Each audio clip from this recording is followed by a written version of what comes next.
overextending with resources. She's not going to clear the board regardless, so I don't know. I like spending the mana this turn. Deal with it afterwards. I kind of like developing the Super Collider here, actually. Okay. Yeah, punching the Astromancer means she takes less damage. This is good. She knows that Dawn is running both an Acidic Swamp Ooze and an Harrison in his primary deck. So she knows that it can be difficult to get Super Collider value, and especially if using Harrison or Ooze kind of stops Dawn from developing something bigger this turn, that can be helpful as well. She does have a lot of armor to work with, but she has used a Shield Slam already, so I don't think she's too concerned about... Right.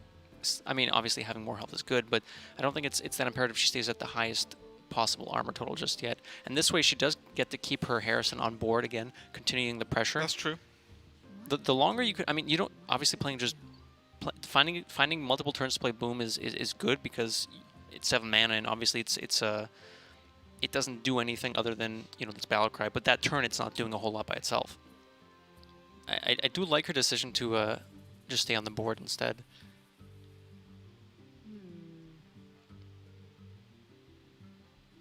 Don's trying to figure out what he wants to throw down here. It looks like he's messing over the Ooze to get rid of the Super Collider. Yeah, that you almost can't play anything else if Super Collider's there. Anything you play often just dies anyway. Yeah. But now the follow-up is kind of mediocre. Maybe just... Not a whole lot to develop either. Ooh, okay. So this is one of the ways you can use Khadgar.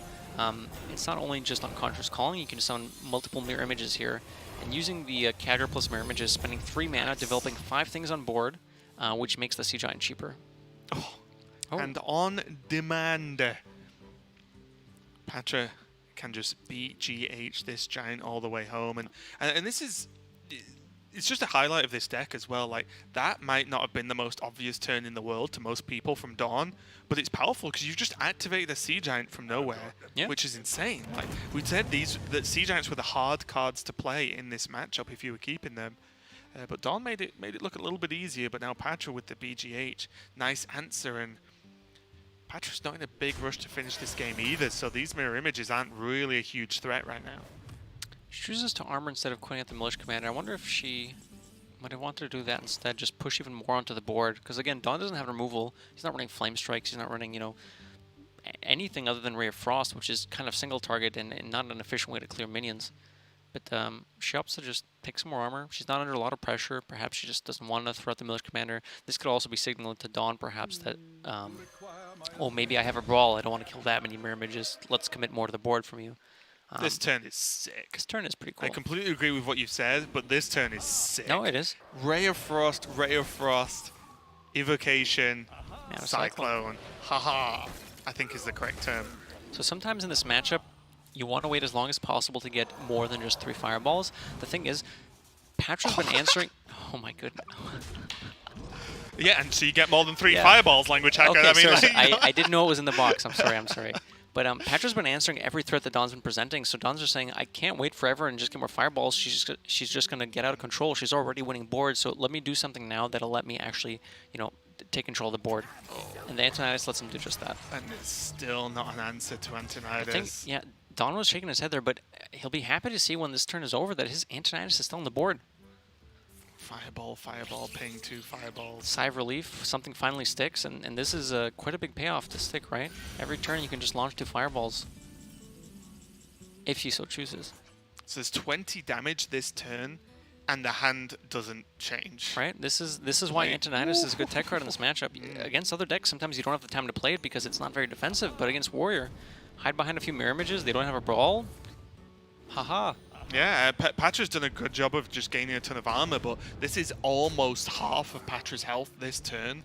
And as I said, Dawn has lost 0 fireballs. Right. So there is still, what, 5 more fireballs left in the deck? Like, oh, in the hand, sorry. Yeah. Dawn should know that at turn 10 now, Patra can bring down an Omega Devastator, so this Antonidas will not hang around forever. She did pick up a Brawl as well.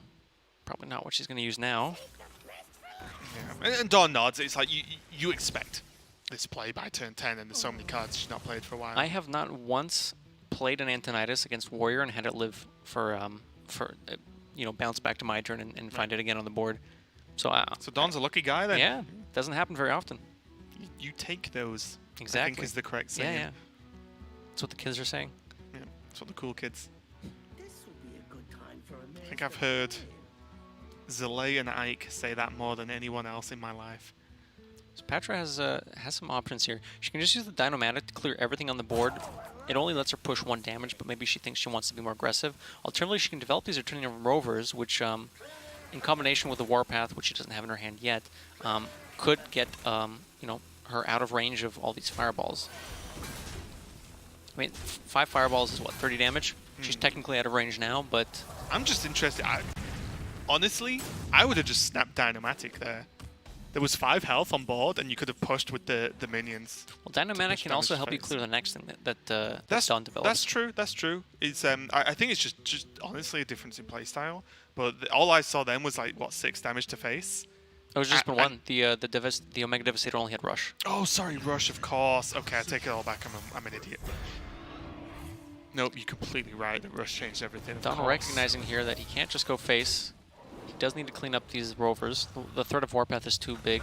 And even the threat of just Aziliax coming down on any of these mechs will really put a brunt in his game plan if he tries to go full face. So he knows he has to take this a bit longer and actually use these fireballs over the course of the rest of the game, not just the next 2 turns to try and burn out Patra. Yep. And there's still just this Harrison's just waiting for Dawn as well, just for when that Super Collider's equipped. I doubt Dawn is going to use it on a weapons project when he knows there's a second Super Collider in the deck. I think often with this hand especially, he can just wait a little bit more.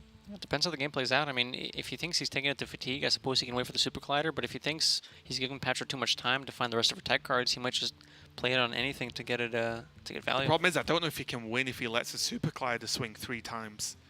I think that's a lot of removal from 1 card. If Patra does develop the weapons project first, I don't know from Don's perspective if he can win against the Super Collider. Like, he has no threats right now. He just has some spells, a Harrison and a Mana Cyclone. It's hard to win with just spells when your opponent is at full health and has ways to generate armor and stick on board. This Magic Trick might end up becoming pretty clutch as well if there could be some card draw. Yep. Or even maybe at this point another Conjurer's calling from it or something. That wouldn't be bad. You need some gas from Don. Oh, well, that's gas. That'll do. That'll do. Plays it pretty quickly. Can think about playing Magic Trick, but he might want to save that for Mana Cyclone turn. Okay, 5/5 and a 6/6. It's something. Ping off the 1/1 that's gaining the armor, and just say, you know what, initiative over to you, Patra. See what you can do here. Now we will see the Dynomatic get some work. I'd probably see a Super Collider here. You have a Militia Command on the board that could take damage from the Dynomatic, and this is about as good as a Super Collider is going to get. I think from Patra's perspective, you know that Dawn's kind of running out of threats. Yeah, I was just meaning you could just trade the Militia Commander away, right, and do it this way. I would have liked to see Super Collider here. Maybe she thinks that Dawn is sitting on Harrison. If she's tracking cards, of course, or with Deck Tracker, she can know that there's, I believe, 2 or 3 natural cards in Dawn's hand, and one of them has been there for a while, so perhaps she's trying to play around the Harrison by not developing the Super Collider here. Yeah, I think I like this play because the problem is that I also feel the longer the game's going on, the less the Dynomatic is going to do.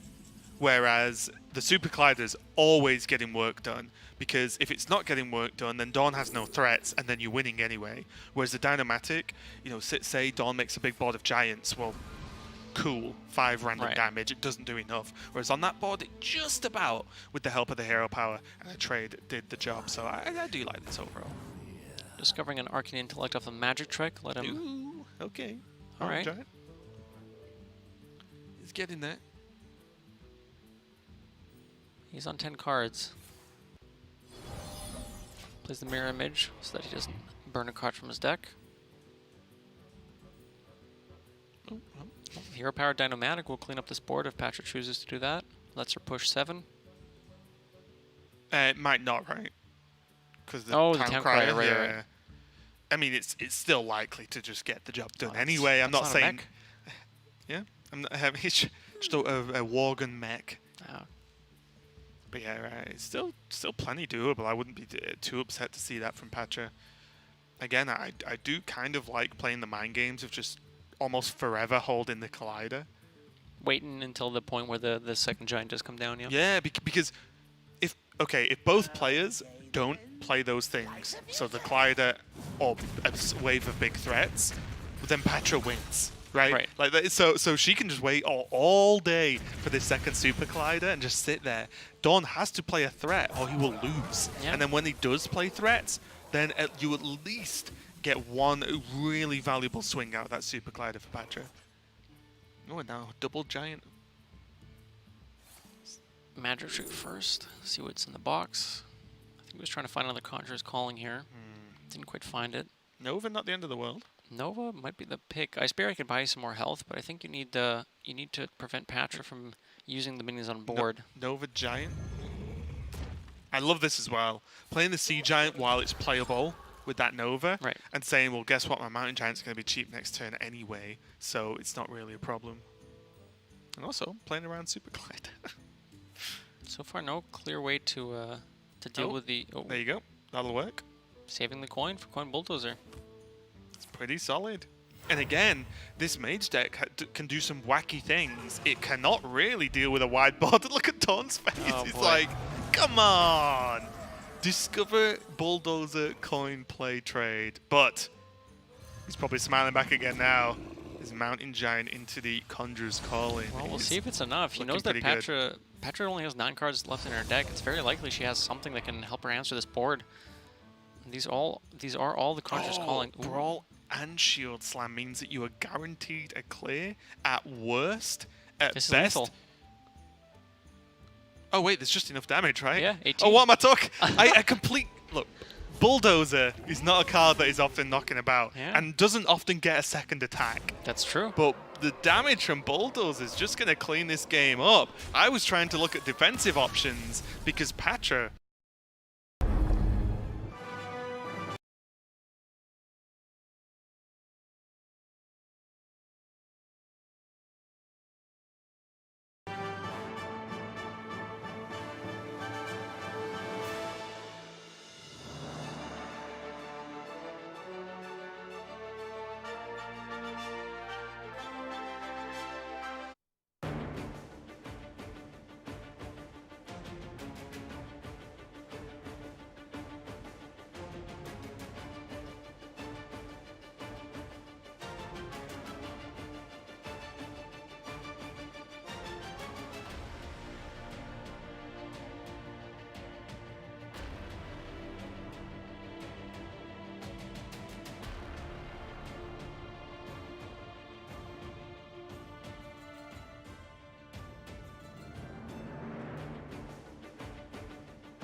Welcome to Hearthstone Masters.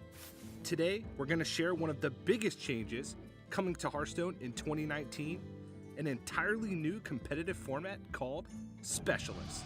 Specialist will be the default competitive format for Hearthstone Masters. From online Masters qualifiers to live Masters Tour events to the pinnacle of competition, Hearthstone Grandmasters. Ready to learn how the new Specialist format works? Let's dive right in. In this new competitive format, players select 3 30-card decks to bring to a Specialist tournament. The catch? All decks must be from the same class. In this regard, Specialist is a major departure from most other competitive formats. Amongst every player's 3 Specialist decks, one is designated as the primary deck. The player's other 2 decks are designated as secondary and tertiary decks. There are no special limitations placed on a player's primary deck aside from regular Hearthstone deck construction rules.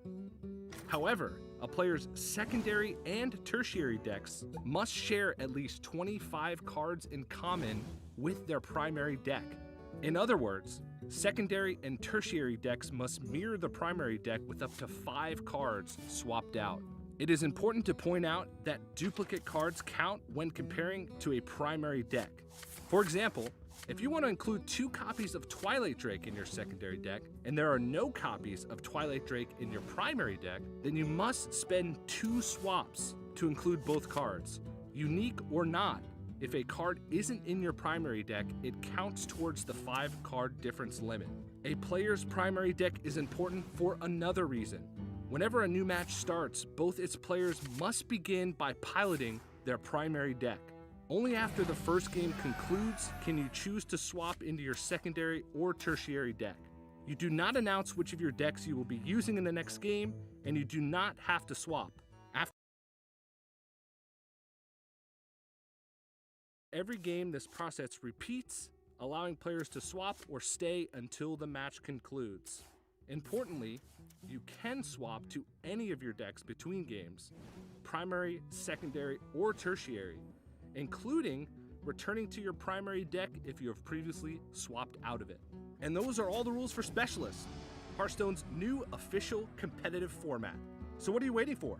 Get out there and start brewing your own primary, secondary, and tertiary decks to get a jump start on the new format and innovate like the pros. Let the battle begin! Now the cards show me a tinker, so clever, but kind of a stinker. In a storm that's a raging, sits the last one I'm paging, a truly unusual thinker. All bots are now gonna go boom, but still, you shouldn't assume that I've made this selection on my own direction. No, indeed, let's be clear. I have brought you all here, and now you're all in. It is time to begin.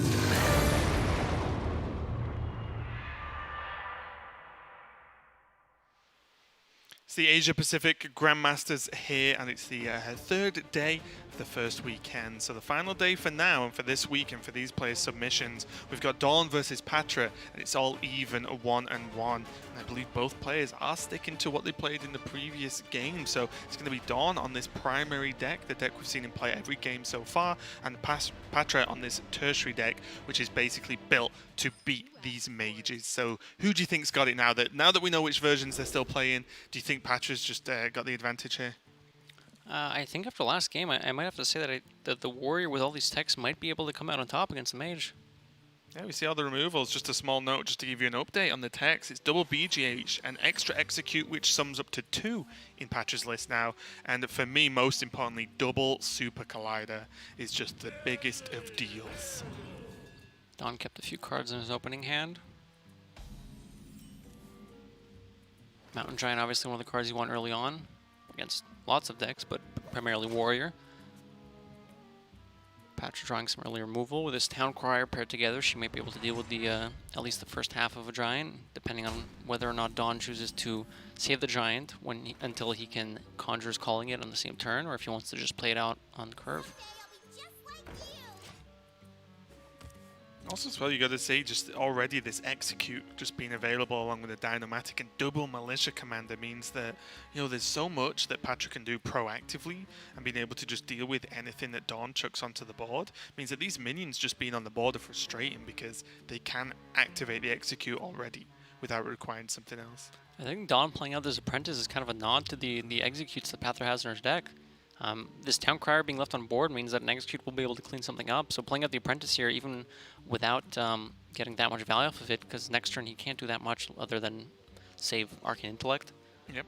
And there's a huge payoff, isn't there, in the form of that Arcane Intellect for Dawn, because if this Sorcerer's Apprentice doesn't go down, and we see that it can't go down, then, you know, he just gets to draw more cards for a little bit cheaper, and, you know, probably doesn't do a lot with that 1 mana, but still means he can get that through, and maybe he draws something like a magic trick that he goes for because it'll be 0 mana. Yeah.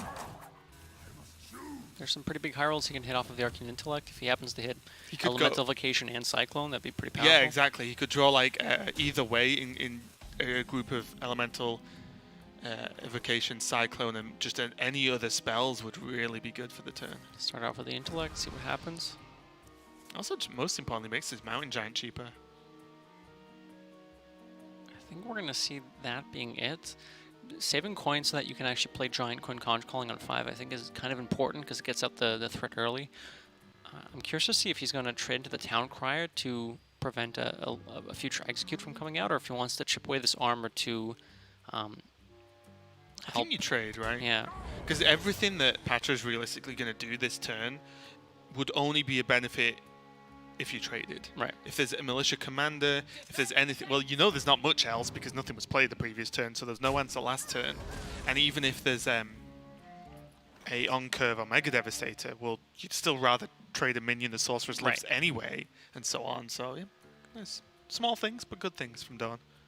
Dawn has the option to just wait, which means next turn his Mountain Giant will cost 3 mana, and on 5 mana with a coin, he can Giant Coin Conjurer's Calling. That's what he does. Doesn't want to play out the Mountain Giant just by itself and have it shield slammed or shield block, shield slammed or executed. Wants to make sure he can get Conjurer's Calling value off of the Giant, because if that first Giant is dealt with and you play it just on turn 4, what else are you doing until the Astromancer comes down, right? You give the Warrior a couple more draws to get some answers, and that's how you can quickly lose the game. So I really like Dawn saving the Giant here. Is there a big reason for Patra not to play Ziliax this turn and just load it up preemptively? I want to see the Ziliax. Because I don't like Armor Up Pass, that always feels bad, and everything else is way worse because Ziliax is still a good answer when it's on the board, but the other minions are not. A lot of the minions are battle cry. I really like the Ziliax for tempo. Wow. If she had Shield Slam in hand, perhaps armoring up could, there's an argument for, but I think here this might be a misstep. Just getting the Ziliax out on the board. Whoa. Of course you can use it later to heal up, but the main thing is getting to later on, right? Right. And the thing is, the Armor Up helps with a Shield Slam. The Ziliax does 3 damage, which is more than the Armor Up would gain with a Shield Slam in most instances, right? So, I don't know, I really like the Ziliax there, because also, Ziliax often doesn't die. If it dies, your opponent's developing 0 minions most of the time. If it doesn't die, well, you have Ziliax, which has Divine Shield, and a Militia Commander, which is very, very powerful in terms of you can just kill anything that they play. Right. I mean, now, with Patra having less on the board, an obvious play, there's two main plays here, right? You can just Big Game Hunter one of the minions, or you can trade Execute. If she had a Ziliax on the board and she does the same thing this turn, either Big Game Hunter or Execute, the other minion won't connect face. You'll maintain your armor, and the Ziliax will, even if it gets pinged off, and say the Giant or the Graveheart would kill it off, that's 7-8 damage. It's not going to face. And that even gives you another option this turn. If you had Ziliax on board, instead of using Big Game Hunter Execute, you could now use the Ziliax Divine Shield with a Militia Commander from hand. A Militia Commander, which not always would end up clearing a big minion, could now be used with the Ziliax. That's it, right? When you include in smaller costed cards, it's important to spend the mana on the big cost quickly and get it like just preemptively live, because then, as you said, the Execute and the Ziliax technically is played in the same turn, right? Because it can attack just like it would with Rush anyway, and you have the mana floating. So that turn 5, I don't know. That looked like a bit of wasted potential there. Dawn, not too much of a surprise, just going to go with his Conjurer's Calling. And going to go with another one as well and say, let's go. All right. Patra's just got Brawl. So you have a 40% chance of winning the Brawl. If you bump something into the Graveheart and then Brawl, you have a 25% chance to win it, but then you also have a 25% chance to be able to clear the board with an Execute. I think you'd probably just want to Brawl by yourself. Well, by itself, sorry. Yeah. Because I think that the payoff for winning it is more than the payoff for executing, right?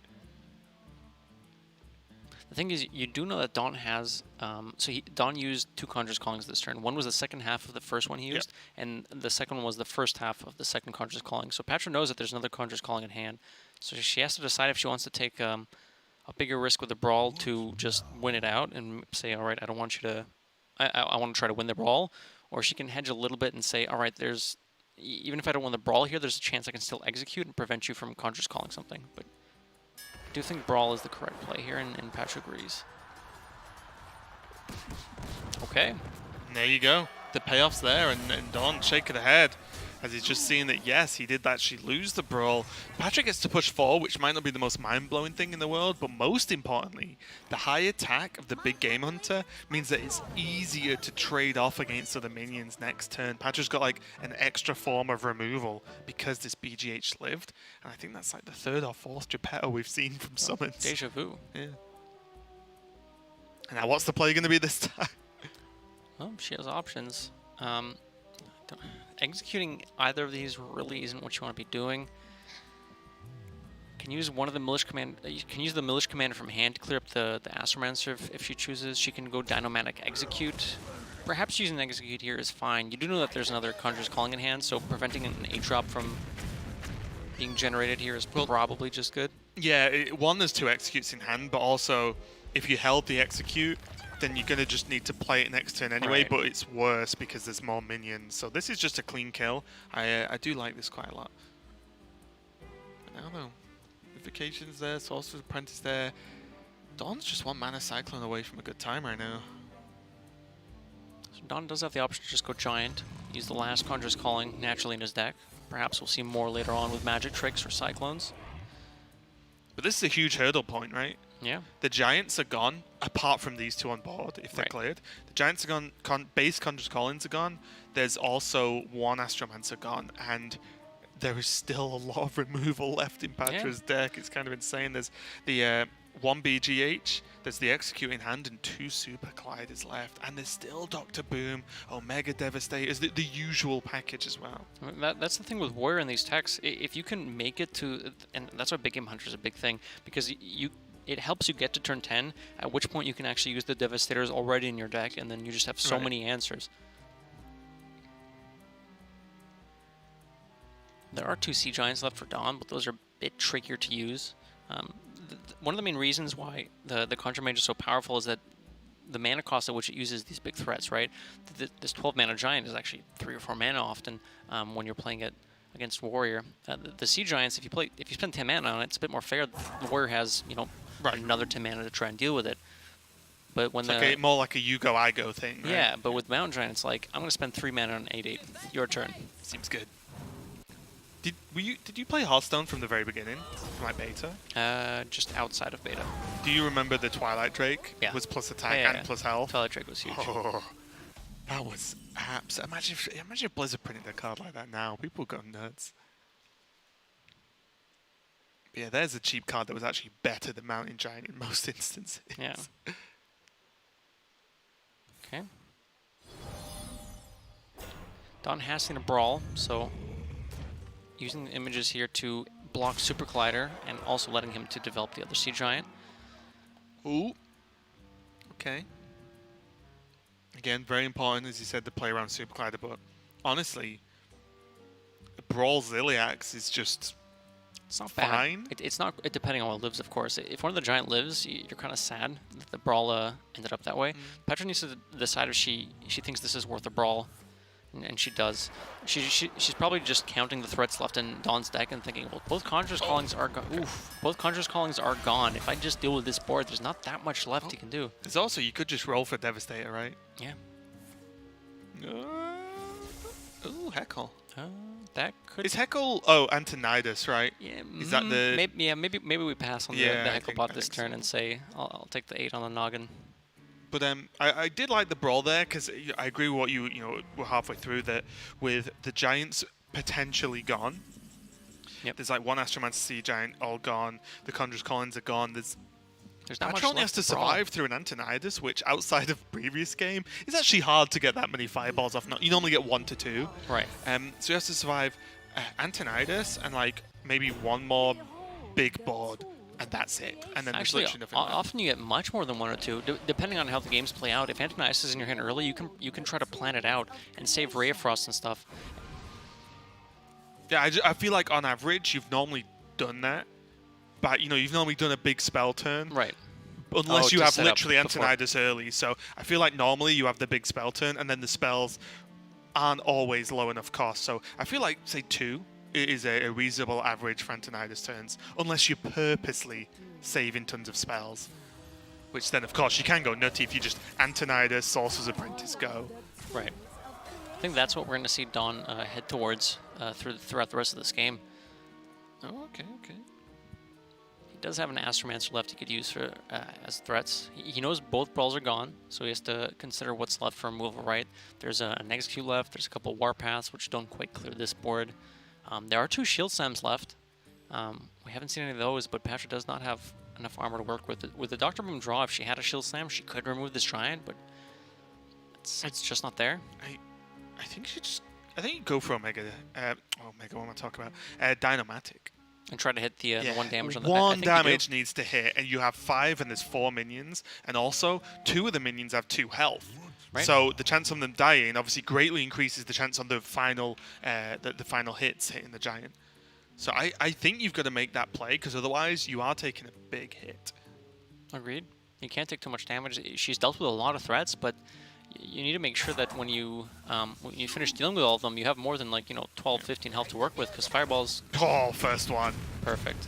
And even killing off one of the taunts is nice too. You take those. Because it would be extremely unlikely to kill the Luna. Right. So you'll take another minion, right? Can you imagine if we killed the Luna and damaged the giant? That would have been best case scenario.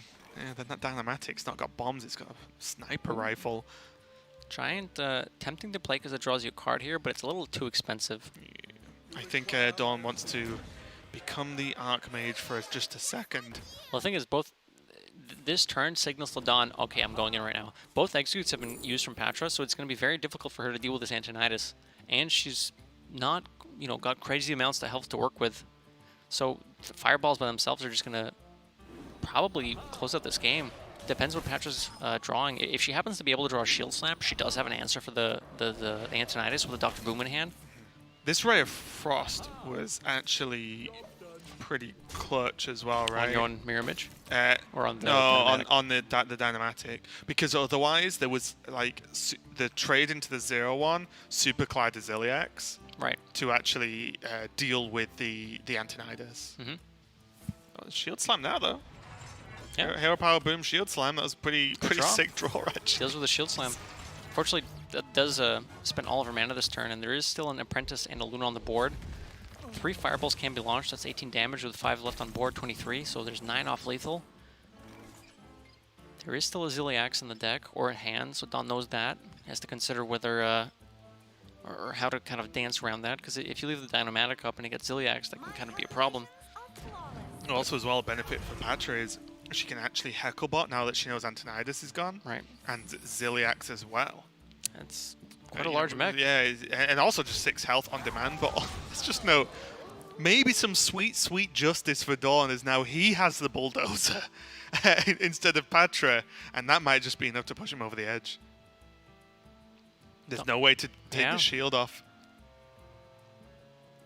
No, there's not. Ooh. These mirror images are causing havoc Right? with the Super Collider. Absolute havoc. It's crazy seeing some of these cards. Mirror Images hasn't seen play in how long? Honestly, they were played in Flamewaker days sometimes, Right? Like sometimes as extra cheap procs for Flamewaker. But yes, it's not been played seriously for a very long It's time. crazy seeing cards like these from the classic set that when you look at, they're like, oh, that doesn't do that much, but it can do a lot. It's all just about support, right? Right. Patra's looking for something. She might have to make a defensive play here with a safeguard, but I don't know if it's enough. And also the problem, this Divine Shield is nuts. It's the problem actually is she can't do incredibly the frustrating. Ziliax play unless she Omega Devastators. Oh, the Rover. Divine. Oh, okay. So the Rover lets her deal with the Mirror Image, but it's still not enough to be able to deal with Bulldozer this turn. I was wondering Yeah. if you Omega Devastator, the Divine Shield, and then Ziliax trade. So you heal, and the shield is off the dozer. It's a stretch. Don't get me Okay, wrong. sure. But then you've got to think, well, although Patra knew there were fireballs, to be fair, so the Ziliax would have been cleaned up by fireballs anyway. It just would have been a bit of extra healing. Would it have been enough? Almost certainly not. At least if not that turn overall. And Dawn actually ends up getting the win. I thought Patra's Warrior was just good enough, but frankly, the mirror images were clutch. Yeah. If Patra could have landed a Super Collider at any point in that early to mid game, the game looks way different. The Giants were always defended, and then the Bulldozer Divine Shield and the other minions were defended for so long. It was absolutely insane. So congratulations to Dawn on that win. Some very, very solid play indeed. And that's going to be match 3 done for the day. We have 3 more. It's extra long Super Sunday for you, so don't go anywhere. We're going to be right back with some more Asia Pacific Grandmasters.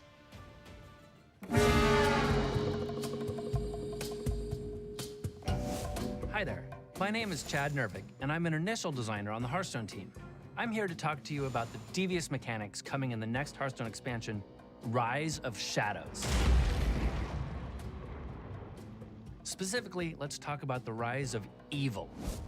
In Rise of Shadows, we have the League of Evil, an organization of wicked villains whose evil plot has brought them to the floating city of Dalaran. You're probably already familiar with their core team. They're villains you've tangled with before. Let's go through the League of Evil dossier. First off, in the Warlock class, we've got the leader, Archthief Rafaam, the bad guy from the League of Explorers. He's joined by Madame Lazul, the priest from Whispers of the Old Gods, King Togwaggle, the rogue, Hagatha, the shaman, and lastly, Dr. Boom, the warrior. Together, they've formed the League of Evil and have set their eyes on the treasures of Dalaran. Now, every villainous organization needs lackeys to do their bidding, and the League of Evil has the best. Lackeys are a new mechanic in Rise of Shadows. There are cards in the Priest, Rogue, Shaman, Warlock, and Warrior classes, the Evil classes, which add random lackeys to your hand. Check out this card, Improve Morale. Improve Morale is a very versatile card, able to be used on both enemy minions or occasionally friendly minions.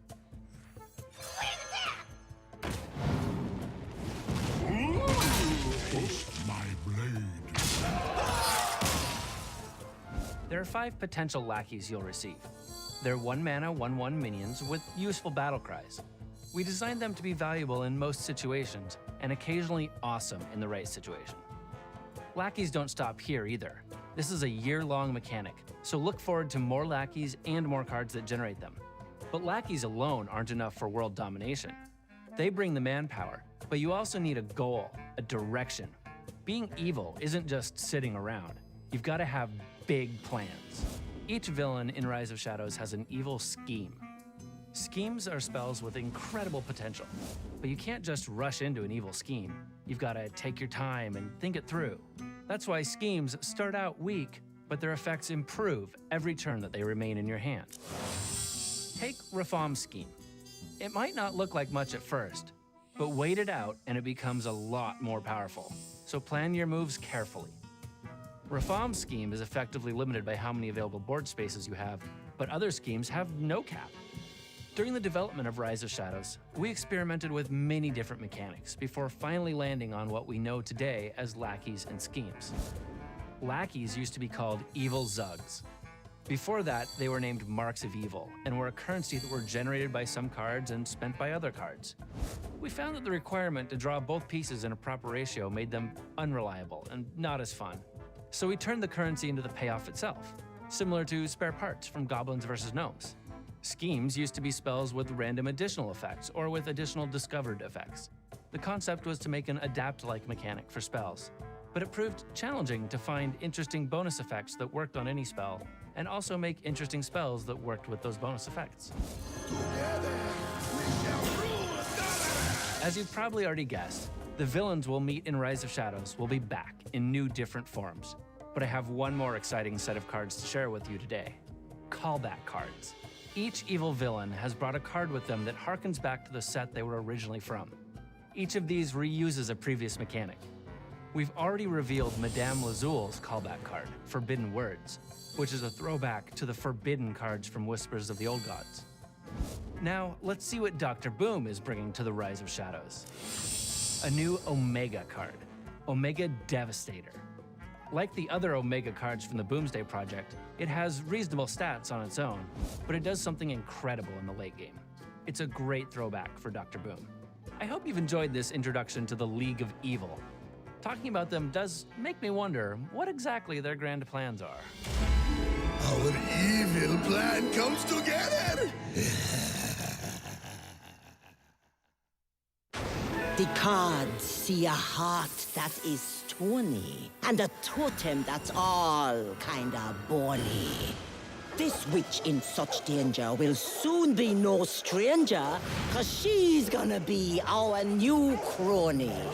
We welcome you into this room, and we promise your enemies doom.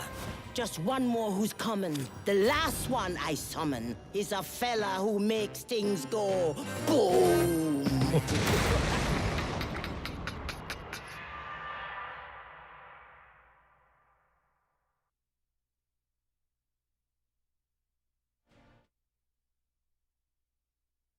going to go to a different matchup again and go back to the Rogue and Mage matchup. And I think this is the most difficult one for the Mage to deal with, maybe including the side decks as well, with the chance to the walk, the plank, and the extra saps, of course. But let's take a look at Tyler's deck and see how it's built, because it is not similar.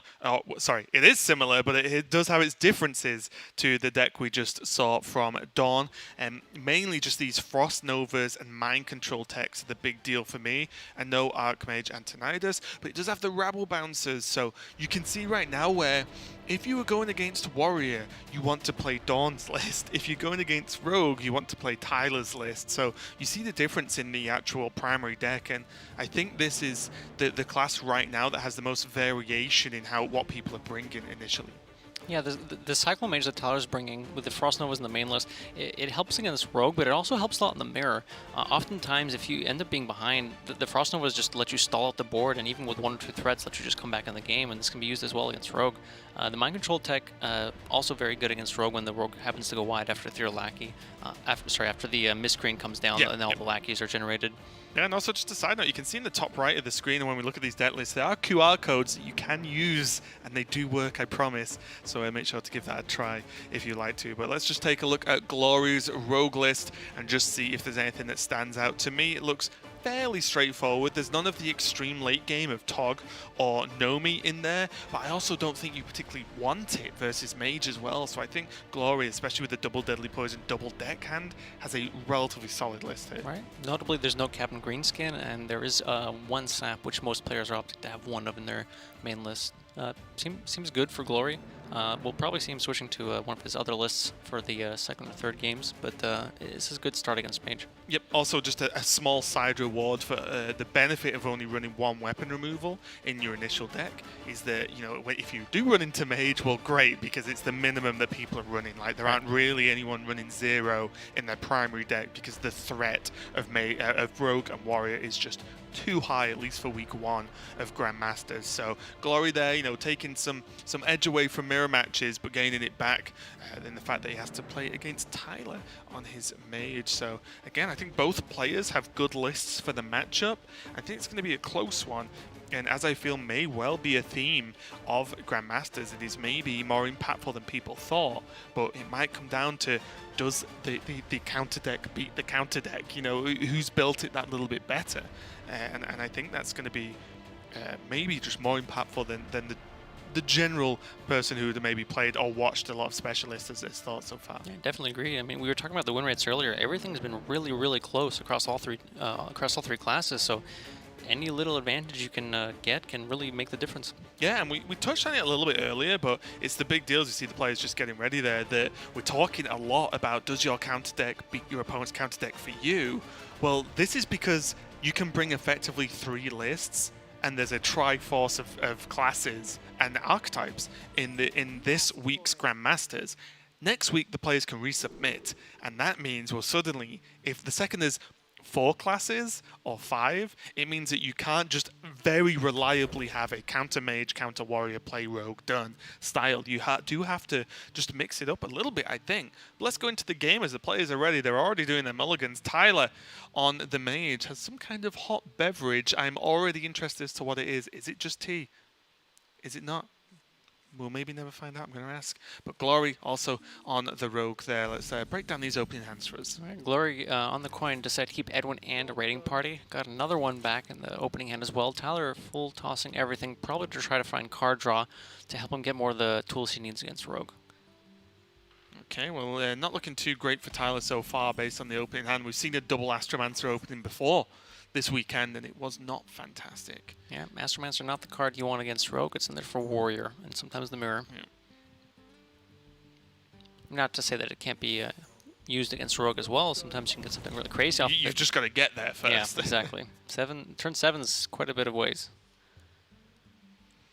Already now there is Coin Raiding Party available, or even Coin Van Cleef if you were so inclined, but I do actually like the hold. You don't gain anything by playing Coin Raiding Party really this turn. You may as well just dagger, get some kind of little threat on the, potentially on the board, as this deckhand is now live now for just 3 damage already from hand for Glory. But most importantly, you just hold on to your resources. Yeah, in the past when we've seen Shadowblade being included in this deck, obviously that's rotated out and we have Wagglepick, but in the past you could go coin Raiding Party and then equip Shadowblade. Can't do that anymore with Wagglepick with the 1 extra mana cost, so that kind of changes the way some of these players have to play. I know Sol was preaching Perdition's Blade a lot Oh, as an additional weapons to the Wagglepicks as well. In Rogue, especially just after rotation, of course. And I wasn't 100% sold on it, but yeah, he was convinced that it was good tech. Or, you know, a different extra weapon to use, and one that can be used a little bit better with, say, you know, prep Raiding Party, equip a weapon, and go. Interesting. That was my response to it. Yeah. You didn't get to see Language Hacker's facial expression there, but yeah. I squinted a little bit, raised an eyebrow. Yeah. Just the one eyebrow, though, not both. It wasn't a look of surprise. Not a whole lot to do from Tyler's side. You don't want to be using mirror images just when it can be attacked with a dagger. You want to use it on some key turns when there's bigger minions on board, and Glory actually has to spend resources to deal with them. Also, keeping them in hand means his hand size is bigger for Astromancer or Giant later. I've got a question for you. Are you using Shadow Step with Coin and Van Oh, Cleef? yeah, this is a Brotherhood turn. Nice. Are you playing the deckhand again? Yeah. Okay. Maybe not, actually. It is an You could- activator Actually, yeah, next that's a turn. good point. You could save it for the Raiding Party. Good call. And they're like, yeah, the big thumbs up from Tyler's like, I've been cleaved. And now these images look a lot better. Along with Ray of Frost. Oh, yeah. And the Frost Nova. Like, Tyler And can the, pretty oh much... my goodness, yeah. the Apprentice as well. Tyler can pretty much just never let this Van Cleef attack for a large portion of this game. So he can decide here if he wants to just go in now on the Mana Cyclone or wait a little bit longer. With the 4 mana, this means any spell he gets back from the Cyclone, if it's at 1 mana cost, he can use it again with the Apprentice. But if he waits a turn, it kind of increases the range of spells he can use again after the Cyclone. Or he can just wait till he draws more spells. Maybe the next card's a Magic Trick and he gets a bit more juice out of the Mana Cyclone. But I'd be surprised if he just passed. I think for me, it's a backwards reason of you do the play this turn. Yes, you're less likely to be able to keep playing spells, but you can use next turn to play the spells, because next turn Tyler doesn't have a lot to do either. So the spells he gains this turn will just be used next turn. He deals with the Van Cleef to a certain extent now. Right. And then, you know, he's going to gain some spells. He might even... I think I would hold the Ray of Frost. I think holding the Ray of Frost might be good. 1 extra spell off of the... Okay. Goes to use it. By using it, it does set up a trade on it. If Glory doesn't deal with any of your board, you could potentially trade both minions in and ping it off. Cards you got back aren't the most useful. The Icicle does deal damage to minions. Astral Rift isn't terrible when the hand size is a thing, so if he draws a Mountain Giant, Astral Rift can help with that. And you never know, the minions might just be decent. Glory now has to decide if he wants to stick to the game plan he was thinking of before by activating this Raiding Party with the deckhand, or if he wants to deal with the Apprentice because he feels it's a bit of a threat. And I do like taking the time this turn to clear off the Apprentice instead of going for the deckhand Raiding Party. Apprentice just is a little bit too much of a threat.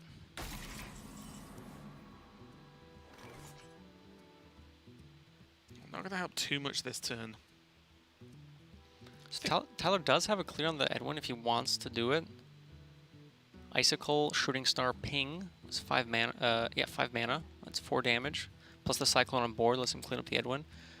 It is quite a bit of an investment, but I mean, Glory's been taking it a little bit slow now because he had to eviscerate the Apprentice. So It wouldn't be too bad, to be honest. You can use Astral Rift to refill the hand later.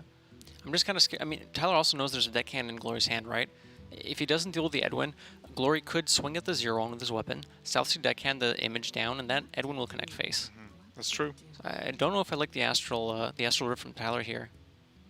I was meaning more next turn for refill, right? Yeah, you do that turn this turn, the next turn you play Astral Rift, and that leads quite nicely in, actually, to those the Astromancers, because it will just add +1 cards to your hand. He was just mousing over it earlier, and I was thinking, right. yeah. Don't do it. I mean, he could. Perhaps there's something good in the box. Interesting. So this way, he uses the Nova to activate the Icicle Draw, getting him another card in his deck. And this still sets up for Shooting Star Ping. And in fact, if he expects Glory to play the deckhand now to activate something else, the Shooting Star will not only deal 1 damage to the Edwin, but also, on a side note, hit the deckhand. just squeezing out the maximum value you can from each card is actually pretty insane. I didn't see this originally. I don't hate this play. Okay. Glory developing Ziliax here. Cleaning up on the board. The taunt doesn't really help protect the Edwin from anything. There's not any charge or rush minions in Tyler's deck. I mean, actually, there is a Ziliax. But, Ooh, another Rabble Bouncer. Not really what Tyler was after here. yeah, oftentimes when you have... Rabble Bounce is just kind of tricky to use because obviously you can get it down really cheap when your opponent has multiple minions on the board, but against Edwins or bigger minions, it doesn't do a whole lot. It ends up being often like a turn 10 play, right? Of just Yeah. Rabble Bouncer, Conjurer's Call, and go. Just as a nice 7 mana minion to aim that at. Deckhand Raiding Party from Glory. I believe there's only one pirate left in the deck now, which is the Bloodsail Corsair. And there is still a second Waggle pick, so the second Raiding Party will not do as much as the first.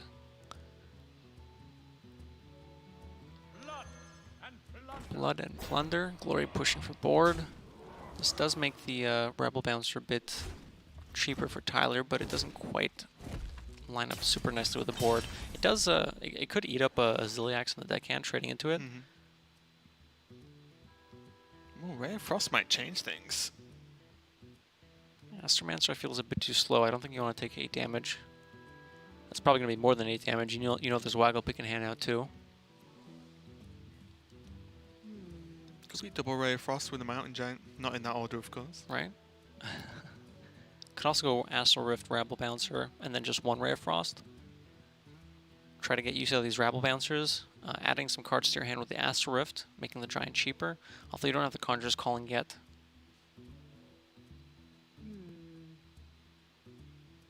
A lot of options for Tyler here, actually. Game gets a little bit tricky when it's not. It's always good to have options, but when you have so many, it can be hard to just break down in the short amount of time that these players have during each turn. Already, as if on demand, there's the rope, and Tyler needs to decide something pretty quick. We've seen an echo effect be a little bit of a problem for players previously today. It's just going to drop the Astromancer. And, He decides if he's ever going to play it, it's going to be right now. Attack Noswhisker. Oh, I honestly thought his name was Naz Tackwhisker. I don't know why, but... If production hadn't moused over that, I might have messed it up. Oh, okay. Good. Second Waggle pick draw on this Raiding Party, number 2 in Glory's hand, isn't going to do a whole lot. It's 3 mana, draw a 1-drop. He has to consider if he wants to try to clean up the board to prevent any Conjurer's Calling plays from happening, or if he wants to just chip everything face and say, all right, let's end this game. I think I like full face. I do as well. I don't think sinking 11 damage into these minions is going to get you anywhere. Your hand's kind of running out of gas. This Raiding Party's not going to do a whole lot. What else do you have? Yeah, full face with a sap in hand and a Shadow Step as well to help out with some extra damage. Yep. Sounds pretty good to me. So big Raiding Party. Tyler should know that that's Bloodsail Corsair and that there's a Waggle pick left in hand because that Raiding Party was comboed. So he can put a Glory on 2 out of 5 cards known, and it's just the other 3 cards. Actually, one of the other cards was drawn from the Raiding Party, I believe, the deckhand. Oh, right. So he might even know 3 cards, yeah. yeah. Wow. Alright, this play from Tyler looks like it might end up paying off. It kind of made Glory commit a bit harder to the board, try to push face, and now there's Rabble Bouncers can both come out in one turn. One sap's not going to quite do it. Does anything else get there though? Because he can sap trade to kill off the 2 taunts effectively. He can play Miscreant, which will leave him with 3 mana. He can deckhand Shadow Step deckhand, which will still leave him with 2 mana, and he'll have 2 mana with 2 lackeys in hand. Could work. So it's still not going to quite get him there if he gets deal 2 twice, right? The thing is, he doesn't have enough burn just to finish up the game. I'm curious if he ever wants to also throw in the deckhand into the Astromancer just to give him a bit more time to find the reach, or if he wants to just... I'm not even sure if you want to play the deckhand this turn and just go face. You probably want to see what's in the Miscreant. The thing is, how do you do that? Yeah, that's the problem, right? You either play the deckhand first or you sap. But if you sap, you know it's coming down anyway. But maybe you can sap with the knowledge that you know that you're not going to have that many minions on the board. if you end up just leaving the miscreant.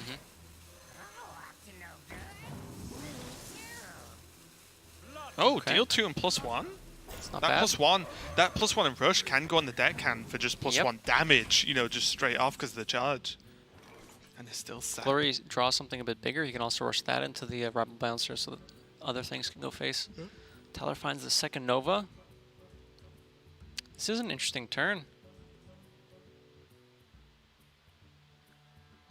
Is Giant Nova just good enough? Trades are kind of awkward.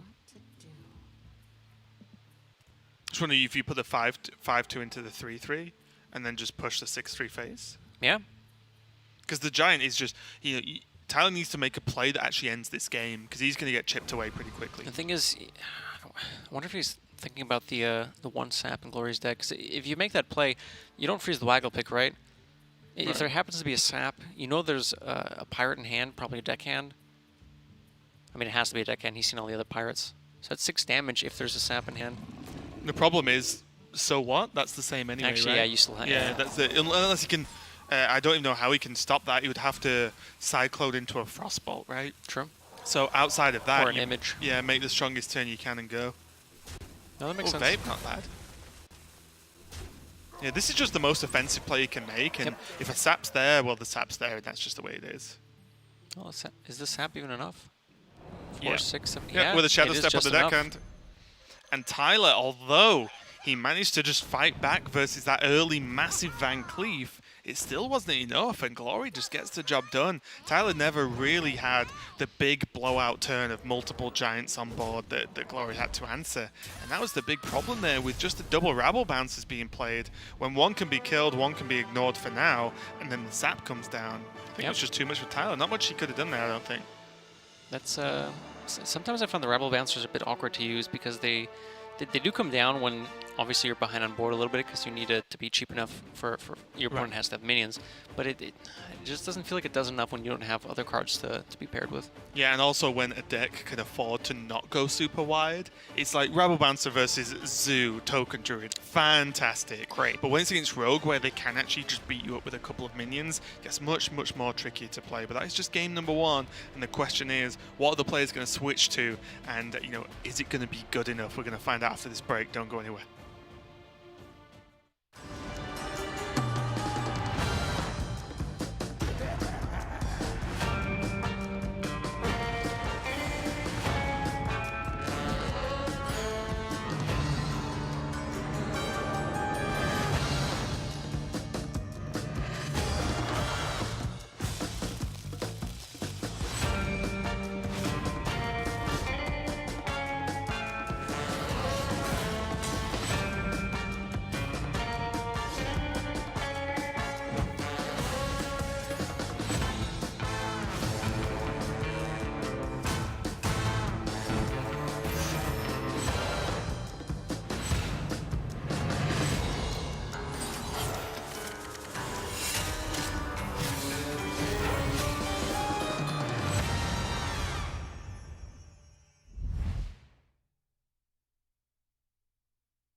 Dalaran will be ours! Once we land, you know what to do!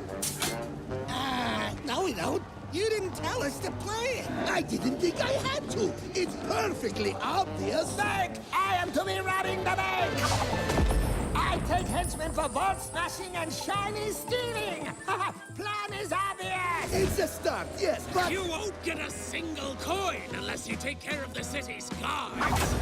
Let's rip open Violet Hole and unleash the prisoners on the city. That'll keep the guards busy. Certainly, but that's not... No! First, we must sow chaos in the streets. I got rockets. Anyone need rockets? Try to see the big picture. Shiny, shiny, shiny! We have to break their will before we can loot, you fools! Please, everyone, please. Let's strap some rockets to the city! Oh, big candle! And then we just take the whole shebang wherever we want. Yes!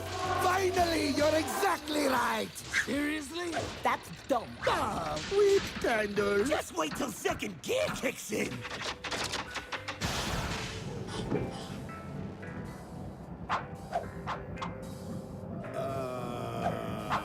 Yes! It's just like I said! We're going to take Dalaran for all that it's got! It's a genius plan! It's simple! It should have been obvious! And absolutely nothing will go wrong. So, genius, how do we land?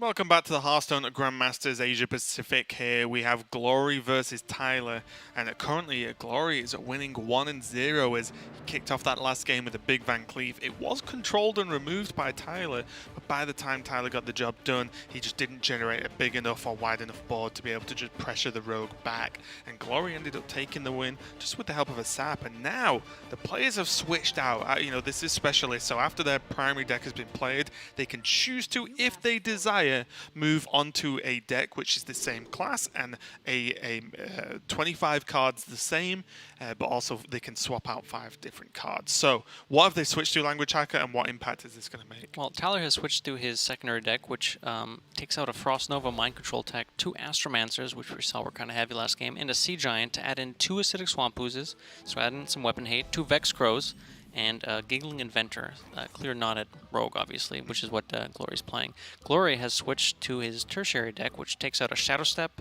Bloodsail Corsair, 2 Life Drinkers and a Ziliax, and adds in a second copy of Sap, 2 Walk the Planks, so some heavy single target removal, and 2 Henge Clan Thugs, which is, we've seen in the past, has been pretty powerful against Mage, as Tyler's Mage does not have that much removal short of Ray of Frosts, which aren't really the best way of removing minions. Yeah, it's not the core, you know, prime use of the card. It's Right. mainly used as a stall. Sometimes you have to double up and remove something with it. But now we see a slow-ish start for Tyler. He does have potential explosive turns with this magic trick. There's the mirror image and of course the evocation into Cyclone play, the sort of signature play of the deck.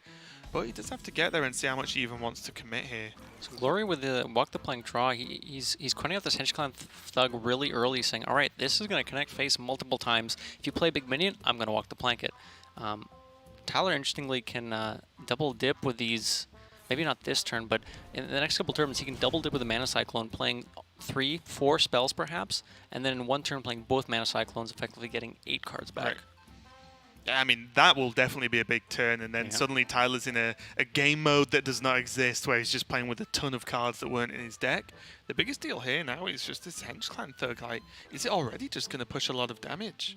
Yeah, I mean, it's going to connect fix this turn. Glory is deciding what he wants to do. He can either just dagger up, he can choose to deadly poison with it, but he should expect that Tyler switched. Obviously, these players are blind picking these decks, so Tyler doesn't know for sure that Glory switched to his tertiary list, but he can assume. And likewise, Glory should assume that Tyler probably switched to his anti-rogue list. So Yeah, I Tyler like this a lot, actually. Tyler will know now because of the Henge Clan Thug, right? Right. That was an addition. But yeah, you know, Glory's of course not 100% sure yet. But yeah, I do love this. Use the prep, get the deadly poison. So not only do you push more damage, you also generate an additional minion. And now Right. Tyler has to get some relatively quick answers to this, because this is just quickly, especially with Leroy Eviscerate, it's just lethal. It's just over the course of a few turns. Yeah, we've been talking about this a lot, and all these rogue players are very good at recognizing what needs to be done. If you have a lot of time and you can make these explosive turns, I'm not going to give you the time. I'm just going to try to kill you. And this is why Tyler's just having to go in, right? Yep. And like you said, he is going to double up with his Mana Cyclone, so... Oh, here we go. Cinderstorm, pretty good. A lot of mirror Blizzard, images. not bad at all, but about 1,000 mirror images, along with even an Ice Barrier as well, can buy Tyler a lot of time. Ziliax won't hurt either. The Mana Cyclones themselves on board aren't terrible either, right? Yeah, no, not bad at all. Deckhand draw will let him clean up one of the images cleanly. Most importantly, push a lot of damage to Right. face. Not a huge reason to trade into these Mana Cyclones. He can use his dagger to clean it up. That way he saves his minions. But I imagine this Hench Clan is only going upstairs. Can read Dagger as well. Tyler isn't running Harrison. And even if he is, I think read Dagger is just fine. Get the man out of the way now. And I think killing one of the Cyclones actually just makes this Hench Clan as safe as it can be, whilst not really losing too much damage. So I do like this. Next turn, there's potentially Leroy or just the Eviscerate with a card drawn. But then also there's just Walk the Plank, which is going to get rid of this. It's going to get rid of this Ziliax. Very nice. We'll see what he wants to use. Oh, with double Abyss. Yeah, ooh. Maybe he will walk the plank. I think he walk the plank because Eviscerate can go face and walk the plank definitely cannot. So Glory should know that, how many of these cards? 3, 6, 7 of them are randomly generated, I believe. So there's only 2 natural cards. He might want to save walk the plank in case one of those cards is Giant and Tyler happens to find another a Conjurer's Calling. It's tough, right? Because I was even wondering whether you walk the plank that turn and just slam Leroy the next and then have a card plus double Abyss from hand to maybe just kill them, right? Because the one thing Rogue can't do is beat just spells from hand. It's the taunts you have to worry about, which is why the Walk the Plank was kept. But also I think just getting double Abyss to face as the finisher is more important. Tyler drawing the Mountain Giant from the deck. That was guaranteed since both Cyclones were in hand already. Those being the only 2 elementals in the deck, the 2 Cyclones and the 2 Giants. And if Tyler passes here, I think he's deciding whether or not he wants to A, play the second images to... okay. Right. Because what I was thinking was if he passed and left 2, right? Then, honestly, I would consider, if I was Glory, using Abyss Walk the Plank just to push 8, and then you set up lethal, right? You don't presume there's about 18 more mirror images. So you'd use those resources up, and then Tyler could go back. But with so many mirror images, he's safe this turn. He's relatively safe next turn. And he has Frost Nova. And he also has the Giggling Inventor next turn. He's got a lot of defensive options. Glory doesn't have that much gas left in the hand, right? We got some burst, but it's not quite enough to get there. It's one of the reasons why I was honestly wondering whether you just walk the plank Ziliax, because he's effectively -4 damage to face that he could have for want of keeping hold of a walk the plank. I 100% understand the merits of holding walk the plank, of course, but in this matchup when the only thing the mage can do to stop you is taunt. Perhaps. I mean, it's definitely something to consider. Glory recognizing now that he kind of just has to clean up the board, playing the Edwin activate the Eviscerate, preventing any Conjurer's Callings from going out in the Sandbinder. He's kind of running thin on gas. He's trying to keep this Hench Clan alive and as big as he can. Looking like he's hoping for a Myra's draw. With the Elemental Evocation, Tyler can play with the Giant for mana cheaper, but that doesn't accomplish a whole lot. It lets him use it with Ice Barrier and another images if he wants to. He could just play with the Giggling Inventor. And the problem here is Glory's had to deviate from his just full face plan. He just eviscerated a 2/4. Right? So now I'm not saying this is bad, but now he's like -8 damage, which means he just can't just blatantly go face anymore and go for lethal. He has to try and play some kind of longer game. The Walk the Plank's great, but he's one other card, the Leroy, means that he just doesn't have good options. His next draw or 2 has to be fantastic, or Tyler's just bought enough time to do whatever the hell he wants, to be honest. I wonder if Tyler's thinking about if he wants to hold this Giant until he draws Conjurers, or just throw it out now with perhaps a barrier. I don't mind Giggling here. I think the Giggling is a lot better for a couple reasons. One, you can save the Giant until you get Conjure Calling, or at least until a later turn. But 2, just with like a Backstab pickup, that would push a... Wait, actually, did he cut Backstabs from this list? No, he still has Backstab. So with a Backstab pickup, Backstab, Dagger swinging into the 0/1, Edwin cleaning up a 0/2, that Hench Clan could go face. So I like getting out these taunts here. He's probably going to be happy to see a Walk the Plank come out on a Noitron. Oh, 2 Discover spells. That changes things. Does. Get some cheap things off of this. Small note as well, it was extremely unlikely for the actual Giggling Inventor to die that turn, right? Which means it's a fantastic target for the Conjurer's Calling, yeah. And it means that Tyler wouldn't necessarily have to commit a Giant to get a good Conjurer's Calling turn at all. He could spend more mana just doing whatever he wants more than anything. Arcane Intellect gonna try to dig for something. I mean, he's got a lot of spells, but they don't do quite enough to deal with the current board state. Yeah. Blizzard can stall a turn. I think with the walk the plank gone, and you know there's 2 lackeys in hand, you might get to the point where you just want to play out this giant, and then another mirror image is behind it. The Giggling Inventor can clean up the Edwin. It's frustrating not having a conch calling, but you need to do something, right? You can't just wait, because eventually Glory could find enough ways to get through your mirror images and make this Hench Clan and Leroy connect. Yeah, especially seeing 2 lackeys, you know, like almost anything's possible at that point. Yeah. Yeah, like 2 lackeys, we can see it's 2 of the powerful ones with 2 discover spells, which then could be damage. It could discover a Myra's, which changes the game. Even just sprint. There's loads of things that you could discover that actually have a huge impact on this game that Tyler seems to have a strong hold on now. Tyler taking defensive option here, taking the turn 2 to develop Ice Barrier, so that when these mirror images do come down, Glory shake of the head, laughing a little bit. That's the 3rd or 4th mirror image of this game. But Tyler taking another defensive turn. Head crack, not bad. Maybe Shiv's better. Not sure you want. Yeah. Oh, he's head gotta crack go is for the head nice. crack plan. Yes, This Glory. is cute. I don't hate this. Yes. Probably walk the plank here. The other 2 don't quite fit the situation. I mean, you don't want a Leroy scheme. No. It'd be funny. It would be funny. I do love the head crack though. I do like the head crack as well. Do you shadow step the lackey? I think you might want to hold it for the Leroy, but Okay. you could. It's tough, right? the Okay, miscreant, yeah, miscreant. yeah. Get some more Sure. stuff out. I was thinking more of a generation of a spell, but this generates 2 things anyway, so whatever. Rush would be Yeah. nice. It lets you clean up one another. Glory just laughed. Glory, what's funny is Glory would have actually liked not those 2. You would have, for example, +1 attack rush would have killed another 0-2. You know, a deal 2 obviously kills off a mirror image too. It's plenty of stuff to play with head crack though. Tyler's on a clock now because he will just die to head crack eventually. Well, I think the Hench Clan's a bigger clock, but the head crack isn't bad. Right, but Hench Clan he can do something about. He can kill it. He can there's freeze no way to it. stop You the- can't stop head crack outside of a counter spell, right? So you know there's just a clock that Tyler can't really turn off. So it looks like Tyler's taking this turn to go in. Deep. Yep.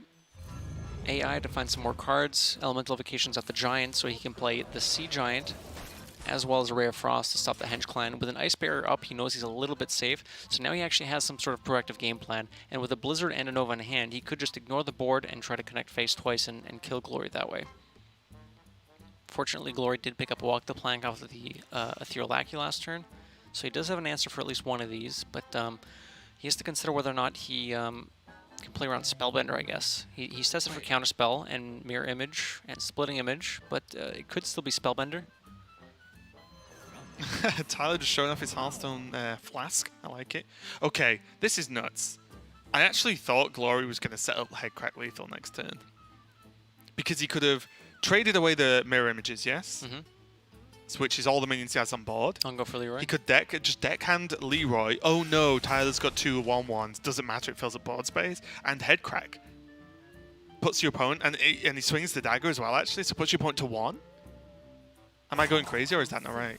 No, the math is there. Yeah. I mean, this is obviously pretty good because the discovered betrayal. Yeah. But to set your opponent to 1, you would have had to have just played the minions out and used all your mana anyway. This is a fantastic clear. would've Don't been get me interesting, wrong. yeah. But what is Tyler going to do? I mean, against exactly Ice Barrier, so that would be a bit of a problem. 100%. Yeah. I'm just saying from Glory's point of view, if he wanted to do it, he would have had to have committed at least the Right. deckhand, right? Yeah. But from his first play that turn, he was never going to do it.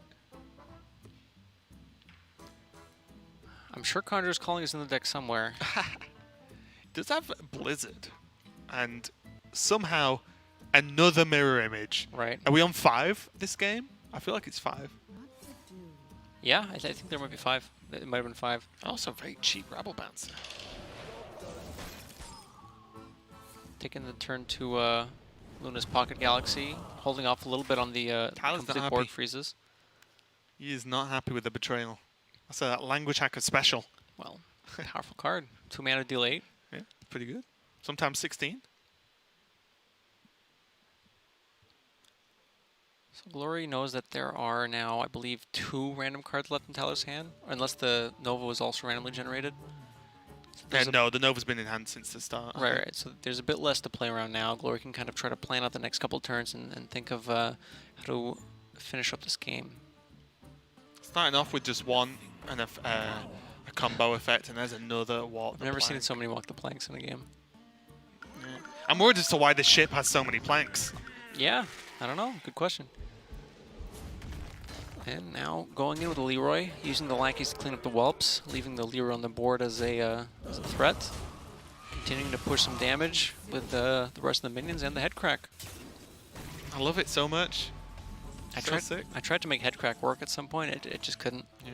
Got to take a leaf out of Glory's book. Yeah. Generate it, and then against a deck that can't heal. And again, it's just I feel like 2 games in a row, the betrayal was into what the plan was clutch. Yeah, 100%. You know, don't get me wrong, but I feel like outside of that, Tyler's just never really, you know, dug the claws into the game. You know, he never really done something big and got the big minions on the board or got the big board somehow with even like Vex Crows, for example. It's just not happened for him, right? There are Vex Crows in this deck too. Yeah, there are. Oh my god. He has Pocket Galaxy though, so it's going to be 1 mana if he does draw it. I mean, look at this Henge Clan. This Henge Clan was coined out in turn 2. Yes. Henge Clan's a good card. Does that Blizzard though? It's done quite a bit. Right, yeah. He can delay the turn a couple. He can delay the game a couple more turns, but he needs to find. He's on 9 health. He knows there's a head crack in hand. The good thing for Tyler is he knows Leroy is now gone. Right. Which is a big deal. That's a lot of health. He knows double eviscerate's gone. He's got to be the head crack clock. So I think he has to Blizzard with Rabble Bouncer. And maybe even just play the mirror images, because why not? Yep. I think I agree. Yeah. Just get rid of the big threats. You don't want stuff Shadow Stepped or bounced in some weird fashion. This Rabble Bouncer almost always lives except for the walk the plank times. But again, I don't think Glory needs to walk the plank. I think he will. There's not much left to walk the plank. You know what? Yeah, for Conjures, right? Yeah, there's not much left, honestly. And just this head crack. Is that 6 now? Is that 6 on the head crack clock? Yeah. 6 or 8? I think 6. What do you mean, how much damage has been done or what's left? How much damage is done? Yeah, I think that's the 3rd head crack. Town needs a dream. Oh. Okay. I mean, you no, can no, summon no, more. That's You can okay. summon more, yeah. That, not quite what you want, but it'll do. You need to be doing something, right? Yep. It's going to be difficult for Tyler to come back. I mean, like you said, he's on a 3-turn clock now with the head crack, funnily enough. I don't know if he can generate a big enough board that will let him deal 26 damage to Glory. That's it. That's why.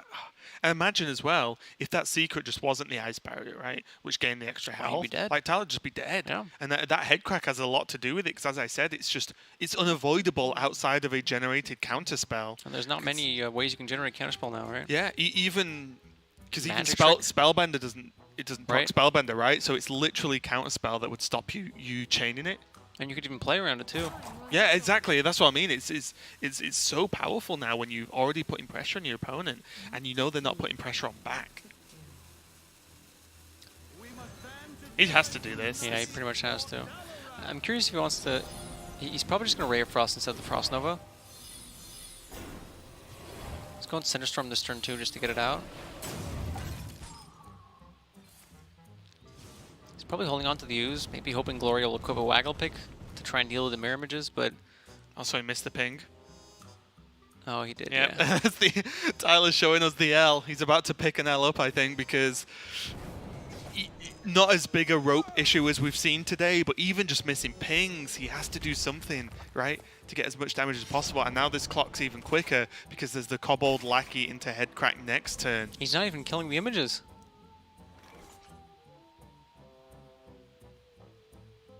Wait, did I miss something? Is there a reason he's not killing the images? Board space? He knows he wins next turn. Right. So I guess he just doesn't want anything crazy generated. I suppose. I guess some sort of like double conch calling top deck, but you can still make 3 minions on the board. There is board space for that. Interesting. Probably inconsequential. Like you said, he does have the final head crack and the lackey to the Kobold Lackey to finish off the game. And with that, Glory's gonna take it 2-0. Rogue takes win over Mage.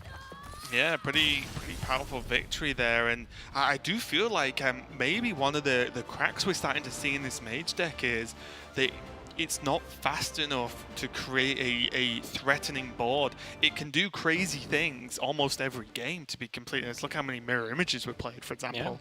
But the difference between that and the Dragon Mage that, say, Staz is bringing is you constantly drop threats, so there's constant things happening. Whereas in this list, it's a little bit more flashy, a little bit more, not as minion based. Sometimes you just whiff, and sometimes, yeah, you do a lot of freezes and a lot of spells, but you don't actually kill your opponent to win, so it can be a little bit difficult. Tyler takes the loss, as he pointed out to us with the L there with a 0-2. Glory takes the win, and that was match 4, I believe. I'm losing track already, but we've got 2 more matches left of the day, so don't go anywhere, and we'll be right back.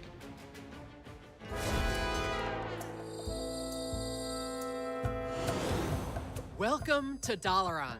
I'm Peter Whalen, one of the designers on the Hearthstone team, and I'm excited to walk you through the most magical city in Azeroth. Dalaran is home to the mightiest mages the world has ever seen, including the very aspect of magic himself, the Dragon Kalecgos. This is the perfect setting for the League of Evil to strike, a floating city filled with magical artifacts. Its streets are lined with powerful magical wares of all kinds, and even the statues and tapestries come to life. But while the League of Evil have some tricks up their sleeve, a city of mages is far from defenseless. Mages will, of course, take part in the defense of Dalaran, but they're not the only ones. Hunters, druids, and paladins have all taken up arms to defend their city from evil. Take, for example, the leader of the Dalaran City Guard, Commander Risa. She's a 3-mana, 4/3 paladin minion, and while she's in play, your secrets trigger twice. She's laid magical wards throughout the city, and when she's around, they're twice as powerful. That means Noble Sacrifice will summon 2 2/1s, and only one of them will die. Redemption will summon 2 copies of a minion that dies, and Hidden Wisdom will let you draw 4 cards. But powerful champions aren't the only thing the Dalaran defenders have in store. They also wield a new keyword, Twin Spell. Twin Spell cards can be played twice. After the first time, a fresh copy is added to your hand that you can play anytime you want. Unlike with Echo, you won't lose a Twin Spell card at the end of your turn. This let us make a wide variety of designs. Some Twin Spell cards, like the Forest Aid, are powerful tools with built-in card advantage. Others are smaller and more versatile. Take a look at Ray of Frost. It's a 1-mana spell that freezes a minion or deals 2 damage to an already frozen minion. On its own, that's a mildly interesting card. It's somewhat similar to Ice Lance, but this one has Twin Spell. That means you can freeze 2 different minions, the same minion across multiple turns, deal 2 damage to a minion, or follow up a Frost Nova to snipe 2 targets. You have a lot of different choices, and figuring out the right ones is the key to being a great mage. But why Twin Spell? We knew that for the defenders of Dalaran, we wanted a spell-based mechanic. It is a magical city, after all. You'll see a lot of spell-type things on the Rise of Shadows. Minions that grow based on the spells you have, that enhance or recast your spells, and more cards that care about your spell damage. With all these spell-based mechanics, we wanted a keyword that would enable you to get more mileage out of your spells. Enter Twin Spell. This keyword lets you keep a copy of the spell in hand, even after you use it, gives bonus triggers for things like Gadgetzan Auctioneer, and makes you feel like you're casting even more spells than normal. It's also just a lot of fun to play. While Rafam and his league have powerful schemes and devious lackeys, the defenders of Dalaran are far from defenseless. In fact, we've saved the best for last. Take a look at the greatest hope for Dalaran, the mighty, the incredibly powerful, Hey, guys? Hey, what happened to the lights?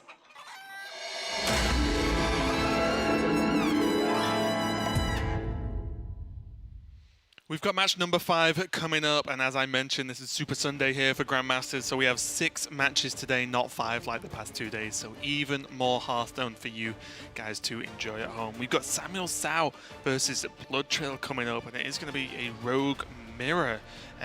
What do you think of the Rogue Mirror so far, language hacker that we've seen so far, as we can check out Samuel Sal's list now?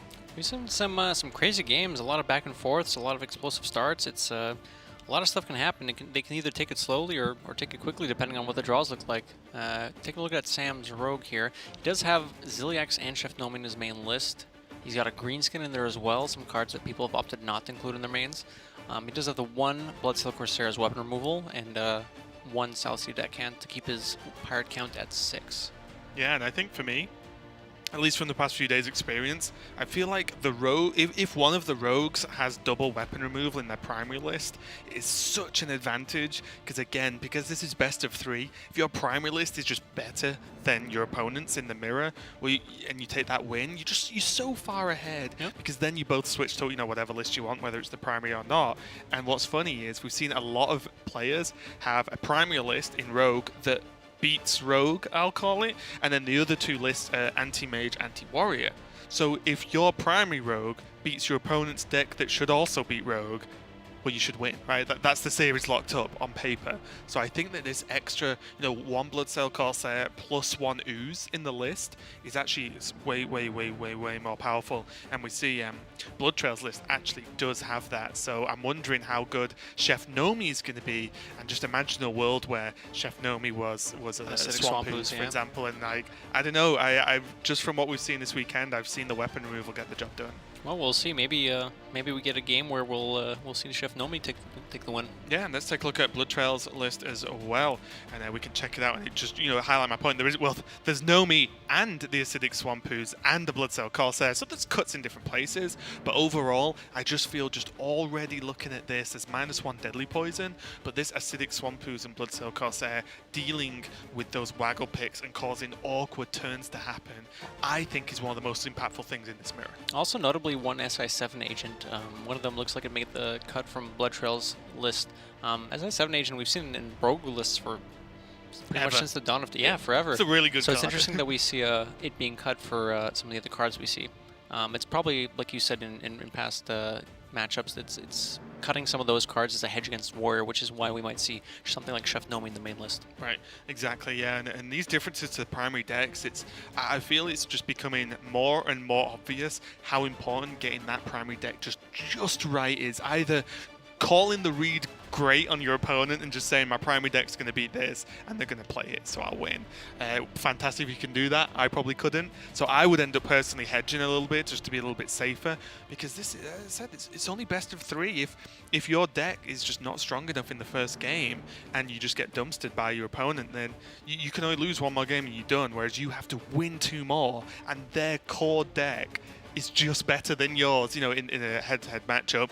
We see there both players, Samuel Sal on the left, Blood Trail on the right, just getting ready. Both looking cool, calm collects. I think Blood Trail just a little bit more calm. Samuel Sal seems just a little bit more worried, but I think that might be just the way he looks, to be honest, because we saw this in the previous HCT where he seemed a little bit timid, a little bit nervous, but as soon as he sits down and plays, all of that doesn't matter. It just doesn't matter. On the stage, maybe being interviewed sometimes, there's a bit of nerves and just a bit more timid than some players. Yeah. But yeah, once he sits down, the game gets serious. It's just him in the game. Yeah, this matchup's going to be pretty serious too. So do you agree? Do you think the weapon removal is going to edge it, or do you think someone else is a better option? I definitely think Blood Trail is a little bit favored with the extra weapon removal and the. Yeah, I mean, just having 2 of them, it helps a lot. You don't always draw the Bloodseal Corsair. Sometimes you don't get Raiding Party either. Right. And just having the extra card, I mean, it literally comes down to that incremental advantage. We talked about win rates earlier as well, and 1 or 2 cards can make the difference. Yeah, they really can. Let's go into it then. It's a Rogue Mirror and also just a local matchup as well. Samuel Sal, Blood Trail. There's a lot, across the regions there are matchups that, that the players aren't quite as living as closely to each other. But this is just, a home turf fight here. Samuel Sal doesn't look like to have the best opening hand in the world. That Life Drinker almost certainly not going to be a keep. But on the other hand, Blood Trail's opening hand isn't too terrible. I like Sam keeping the preparation. It gives him something to use with Raiding Party if that happens to pop up. He could even use it to activate a Miscreant on 3, even if it doesn't get the cheapened spell. I want to point out from Blood Trail's perspective, though, he kept Miscreant, Shadow Step, and Bloodseal Corsair on the coin. Obviously, keeping Miscreant with the coin. It's just what you do. It's just what you do. But he knows how important the Bloodseal Corsair can be in this matchup, and without the raiding party, he thinks, all right, I'm going to keep this in my opening hand. My opponent has weapon, I already have the answer. And sorry, go on. Yeah, he kept the Shadow Step as well, knowing that Miscreant is very unlikely to be cleared on turn 2 when it gets coined out, so he could either hit face, Shadow Step, and get more lackeys. And what's really good for me is as well, it's not like, oh, if I keep this, my raiding party sucks. Well, no, it doesn't, because Blood Trail still just has 2 Dread Corsairs. He runs double deckhand as well, and a Captain Greenskin. Right. So keeping one pirate doesn't suddenly make your combo cards suck. It's like it's absolutely fine. And as you said, the value of removing just the durability and effectively killing off most weapons is so much higher, especially for 1 cost too. Yeah. When you consider what it can do for 1 mana, it's pretty crazy. Yeah. Samuel Tsao doesn't have a whole lot going on. He's going to take the turn to actually kill the Miscreant, which will deny Blood Trail the Shadow Step. At least on the Miscreant. Gets himself on board as well. Not a whole lot else going on. He does have the Waggle Pick, but the rest of his hand is not quite what you want in the Rogue Mirror, at least on turn 3. Yeah, not quite having to just be able to activate that raiding part yet, but Blood Trail just going to use the Eviscerate with the double minions there, just to be able to kill off the only threat that Samuel Tsao has, and just make Samuel Tsao's follow-up just that little bit worse. Yep, fighting for board here. Second backstab picked up for Samuel Tsao. Gives him something to do this turn, other than just equipping a Waggle Pick and nothing else. He could just play a 4/4 Edwin. He could even commit the Preparation if he thinks he needs that. Like, he needs something big on board right now because there's not a whole lot else going on with his hand. But keeping the Preparation in hand could give him a better way to activate Raiding Party or Miscreant and give him some good draws. The worry for me with the Van Cleef play, even if you went to 6, it's still quite easily dealt with from a lot of cards, right? Well, you did see an Eviscerate. It might be a bit more difficult to deal with. It's not the craziest. Yeah, don't get me wrong, my worry is your hand almost empties. Is 6 big enough to win the game when there's Backstab, another Eviscerate, maybe Waggle Pick with Backstab, or even Backstab, even a Deckhand with a Waggle Pick over time? It still dies, right? Is that damage enough to actually win the game? We see now, just 4 mana swing the weapon, and now it's chipped off from the card that Blood Trail kept, the Corsair. And Blood Trail is just laughing all the way home right now because his hand is immense. He's got and Samuel board, he's Tsao's got is, hand, yeah. The draw was good if his weapon didn't get wrecked, but it did. And you just see the heads-up play from Blood Trail of keeping this Corsair. And as I said, I think the timing and the fact of running weapon removal is so key in this matchup the more I watch it. Definitely, yeah. Samuel Tsao spending all his mana, getting ready for Greenskin on a smaller weapon, but it'll give him something to do next turn. Blood Trail developing a whole lot. Yeah, and now we're already leaning into, Leroy double, not Leroy double Shadow Step as a turn, but the double Shadow Steps, the Leroy, the Deadly Poison, that's just the damage right there. There's triple Shadow Step effectively if you count the weapon too, although it's not controllable, of course. But still, so much damage. And Samuel Tsao's, instead of, fighting back, he's just can I just get something that helps me do anything in this game to not die? Sometimes in Rogue Mirrors, when someone's on the coin, it can be a lot easier for them to activate the cards that they need to win the matchup. Samuel Tsao kept the Preparation, knowing that he was going first, and he needed some way to activate some of those powerful cards, but they just didn't show up. Blood Trail's keep with the Miscreant and the Bloodseal Corsair, I think, definitely paying off here. It's a tough call too. Yeah.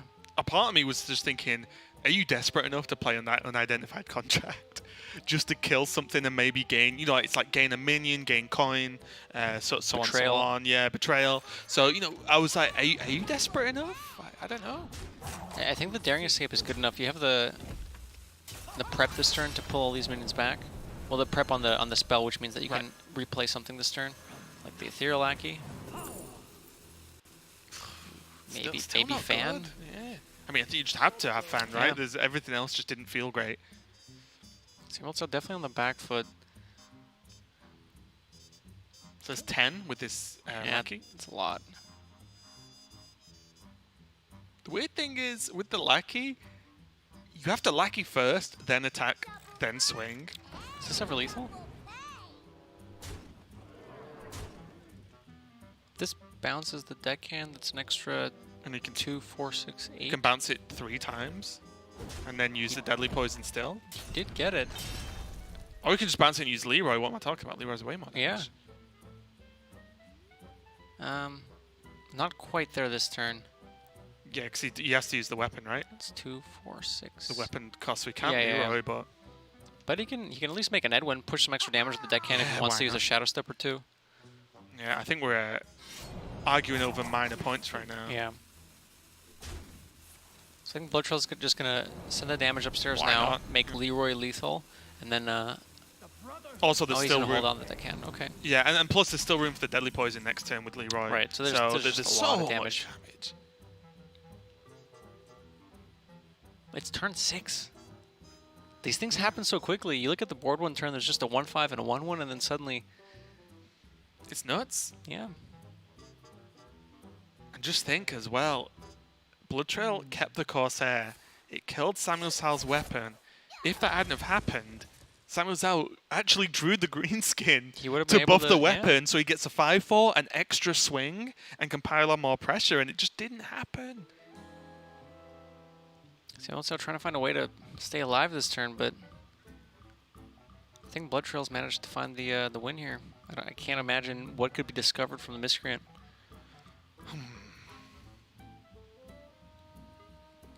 No clue. Because this Van Cleef is just the problem in itself. Yeah, not even save the Leroy. The Yeah, Van it's Cleef on board is just big enough. Yeah, you know that deckhand Leroy Deadly Poison? Yeah. With Shadow Step on the deckhand too? Yeah, none of that matters because the minion on board just kills him, and that was just a big deal there. Blood Trail takes an extremely convincing game number 1, and the problem, like I said, I just wind it back to the way the players are approaching the specialist format for League, is that these decks probably won't always get switched out, right? They normally have the anti-rogue is primary, anti-warrior, anti-mage as the 2 side decks, which means that they just go again. And you know, if this weapon removal is impactful as it was just then we're just going to see a very, very quick series, I think. But we just got to step away, let the players just have a minute to decide what deck they want to lock in and prepare. So don't go anywhere, and we'll be right back. So you're probably wondering why I gathered you here. Let me take a moment and break it down. We've been given black eyes by the good guys. Oh, but that's about to change. Those meddlesome mortals who've mocked up our missions will finally feel some of our pain. You see, I have a devious plan that requires a demonstrative fist, and each of you will have your dreams come true as a finger's finger of peace. What? All right, let me try this again. Alone all our dreams went. Kaboom! Yes, but united we'll take the candle. No fisting it. I'm seeing what you want to do. Let me hear it. We'll come together so we can dismantle. Now here's the plot to capture your greed and intrigue. We'll take Dalaran for all that it's got. As we form an evil league.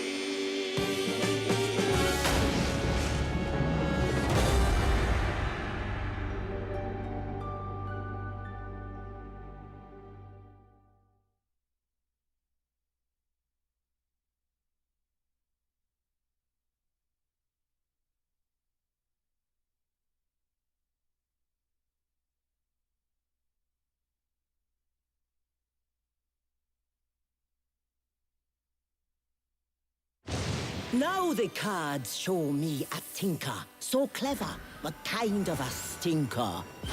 In a storm that's a raging, sits the last one I'm paging, a truly unusual thinker.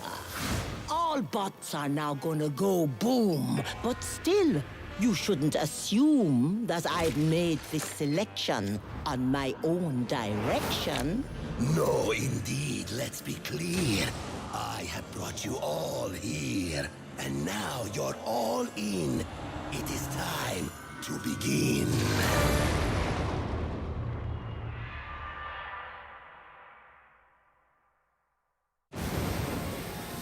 Each teammate I'm calling has stories. This tale's about riches and glories. Deep down in the earth, a king dreams of rebirth and refilling his gold inventories. Such a shame to have lost all that treasure. Join up, be a kobold of leisure. The cards now be calling. Someone new, no more stalling. And we next will be taking her measure.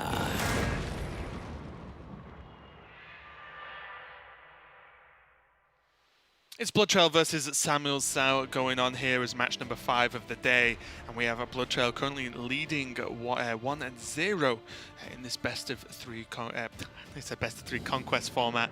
That sounds terrible. The best of 3 specialist format match here, and Blood Trail, I still think, as we know, the players are sticking to their primary list. So as I said earlier, that they're so hard tech to their other decks that they have to stick with the primary. And as Samuel Sao, you've got to be feeling quite bad, right? Because I at least feel his primary is just not as good in the mirror.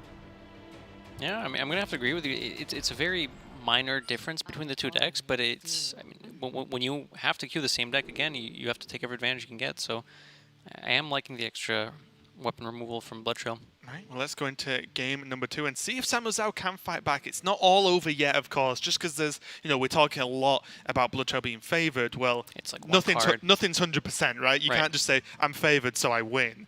So we do have to see how it plays out. Blood Trail does have, there you go, that second weapon removal, and he has it in his opening hand now, so he has it on demand as and when. With Ziliak's pickup means the rest of his hand, though, is... not a whole lot going on. I would say... he's got all the pieces to make a very explosive turn. He just needs the match to light the fuse, right? He just needs, like, whether a raiding party or a Van Cleef or something, just to really just take the turn off and make something big happen. Whereas Samuel Sao is a much more well-rounded hand, and the coin miscreant, of course, is almost the signature turn 2 for rogues when they are on the coin. Yep, miscreant in the opening hand again for Samuel Sao. I want to point out again from Blood Trail, Acidic Swamp Ooze he kept in his opening hand. He knows it's important in the matchup, and it's a good keep. It's valuable, right? They lose half their weapon and they gain a minion, basically. So it's or your opponent loses half a weapon, of course. Right. A couple options for Samuel here. Be surprised to see anything but coin miscreant, but there could be an argument for coin Edwin, coin raiding party. I don't think coin Edwin is going to come out. He could probably make it a bit bigger later. Maybe he's even considering holding on to the coin for the fact that he can play a bigger Edwin later. Yeah, he's just a 0. Is basically 1 prep away from an amazing turn, right? But I wonder if, like, if your opponent, your opponent's running a lot of weapon hate and you're playing rogue, do you think you actually put slightly less emphasis on raiding party and would lean maybe even subconsciously lean towards other options if you have them? I agree. I think most players have kind of gone away from, again, we talked about this earlier on, people don't coin raiding party as much because you can't really do anything on 3 with it. With Waggle Pig costing 4 mana, it just takes it takes an extra turn to get there. But I'm curious to know why he didn't play the coin miscreant. If he's saving it for Edwin, or if perhaps he has some other something else planned.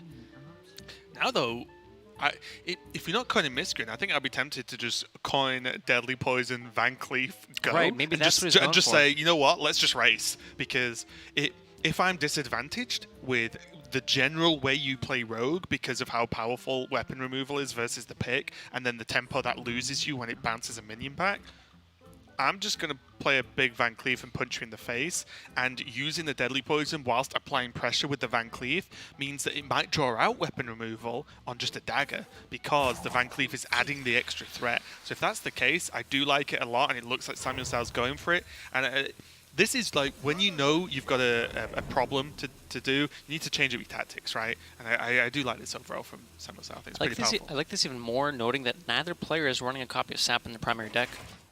Oh, right. So Samuel Sao knows that Blood Trail doesn't have a sap.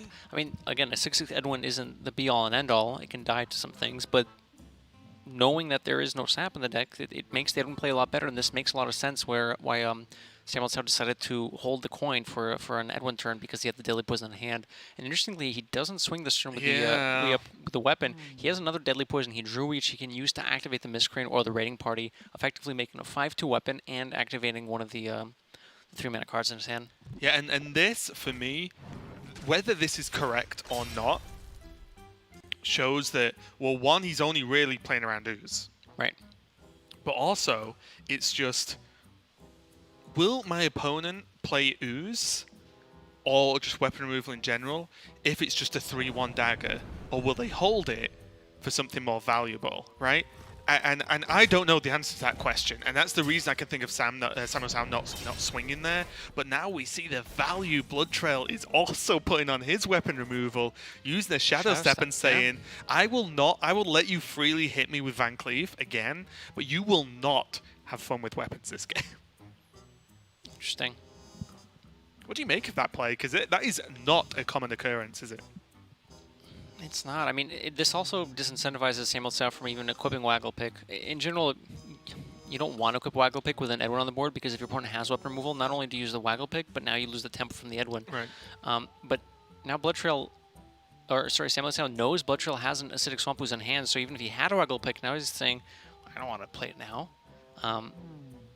But perhaps Blood Trail thinks that if he can get past this Edwin, then just having the Ooze on hand will make sure that he won't lose against weapon, I guess, damage later. Yeah. And also what's interesting is because of the weapon removal, then Deadly Poison is not an activator for Miscreant anymore. Right. And that turn can't happen. I'm wondering whether you just play Dread Corsair and suck it up, and just say, I just need to, there you go. Yeah. And just need to just play something and put some pressure on because he knows the weapons just won't get him there. Oh, I like this. So I like the Dread Corsair a lot because it does just throw something out on the board, and you need to be doing that. But it also stops a potential backstab Ziliax. Right. This turn was insane. But Samuel South's Dread Corsair play also blocks backstab Ziliax, cleaning up the Edwin. Unfortunately, Blood Trail happened to draw the nuts. the nuts. I think we call it in caster terms, language hacker. There are various ways you can phrase it, and that's the part of the caster game. Just, again, awkward. This hand's so awkward now from Samuel Sound because the weapon's gone and the Deadly Poison wasn't able to activate anything. He's still kind of stuck. Does he play a 5-mana 5/4? Does he play the Raiding Party just to draw some pirates? And he knows the second he equips the pick. Yeah, that's the thing. It's and he knows just gone the Ooze is and there. the minions bounced. It's like... So maybe he just plays the Raiding Party and draws the pirates. Because, I mean, he needs to do something this turn. Why not? Yeah, why not? I guess he could play a 5-mana 5/4. Perhaps that's the better line. Next turn he could go Raiding Party, and draw the remaining pirates. And could also dagger up Deadly Poison. And that's it. And then just kill off the Ziliax. You could. And then just ask if Blood Trail wants to play the Ooze. If he does play the Ooze, he can double Raiding Party. And I think whatever it is, Samuel Zhao has to play this game as if he's got, like, he can't do anything for one turn, so he needs to think, what can I do over several 3? turns, right. Or 4, whatever that number is. So either way, he has to plan for the future here. And I think this is what this is, right? Yep. Greenskin coming down from Blood Trail, probably. Don't see why not. I was just pushing more and more damage. This game was looking incredible for Samuel Zhao coming out of the gates, but it looks like Blood Trail's turned it around. Also, we might, if we're lucky, get to see an on-curve Nomi. Because... Without the activation, of course. Yeah, exactly. Just 7 mana 6/6. If this board state looks similar next turn, why not just drop a 6/6 on the board? No, because that makes sense. Ooze isn't guaranteed to be played, because obviously he's not going to play into a normal dagger. And Corsair plus, say he draws a backstab. Well, that turn sucks, and the Corsair's only going to get better normally later on, because it's more likely you draw a pick. Right. So it becomes free. So, I mean, right at this second, I can see Nomi as a realistic outcome next turn, and that will be hilarious. It's quite possible. Again, neither players are running sap, so... Spending 7 mana on 6/6 isn't great, but when you have board and you know your opponent can't really deal with it. And his other cards are reactive, right? Yeah. So backstab onto the... Activates the Miscreant here. Skin. Does get the double time and double pay. Let's clean up the Ziliax, and the deckhand can also clean up the Greenskin. Would you like you first to get to the 4? Ooh, another snapshot. We're seeing a lot of duplicates. Yeah. It's about 18,000 mirror images and 2 turtles. Okay, so that's a pick. But again, yeah, I mean, There it is. the problem is, like, the pick Dread Corsair just doesn't do that much, especially because his weapon's already buffed. He doesn't really want to throw away 4 damage to gain 4 damage in the 0 cost. Right. Yeah, he can float the mana otherwise, so the Nomi is going to be played on curve. Gonna continue to try to clean up the board. Doesn't quite have the burst in hand to close out the game, so board is the game plan. Yeah, that ended up being a really powerful turn for Samuel Zhao. Yeah. He's still It's a great swing turn. not perfect, because you've got to always remember that the picks only ever get 4 damage and then they bounce a minion back for your opponent, if you Blood Trail, of course. So there's still time for Blood Trail. Just because he's lost the board to a certain extent right now doesn't mean he's out of the game. How do you feel about Deadly Poison, Bloodseal Corsair, Captain Greenskin? Just say, yeah, I don't need the Waggle Pig right now. Let me just put stuff on board and pressure you back. Like, you know your opponent's hand is Acidic Swamp Ooze and 2 top deck cards, so you can't really put them on anything and just say, all right, I'm going to make a big board. I think I would do that without the Deadly Poison. Without the Deadly? Yeah. Go up to a 2/3 weapon. You can swing it once. It still ends up being, a 4/2 weapon, right? If you Deadly Poison next turn. Because if you Deadly Poison and Greenskin and then the Ooze comes down, it's still a while before you get that pick live anyway, so I think you could go halfway. Oh, I like this as well, actually. Using the Leroy, again, both players have quite a bit of health, and Blood Trail is almost at full health, so having the Leroy in hand just sitting there... Ooh, that's a nice one. Yeah, it's a nice big taunt. Using the Leroy to clean up the Chef Nomi means that Samuel Zhao continues to have board and will slowly take an incremental, I guess, board victory or valid victory against Blood Trail. And we can officially say we've seen Warlock in Grandmasters Week 1, as Nemzi is in that image. Oh. There you go. Correct. Oh, that's a right. Perfectly shaped weapon there to take down the creeper.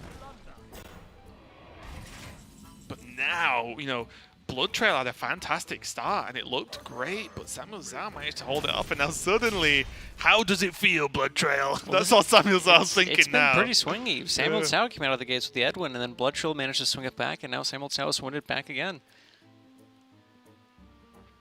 I mean, these rogue games are so interesting. The amount of things that can happen in this game it just varies so much. Sometimes just one player completely blows the other one out and just kills them on turn 5 or 6. Sometimes you have these games that go up to turn 10 and people are fighting for board still. Yeah, the times like this, it's just a Rocky movie, isn't it? It's just like each fighter is just taking a stupid amount of beating, but no one gets anywhere until the very, very end, and somebody finally falls on the floor and stays down.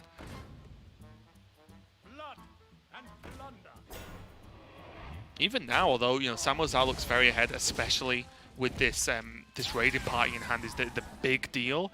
But Blood Trail is only 1 to 2 draws away from evening it up, and the health totals are exactly the same.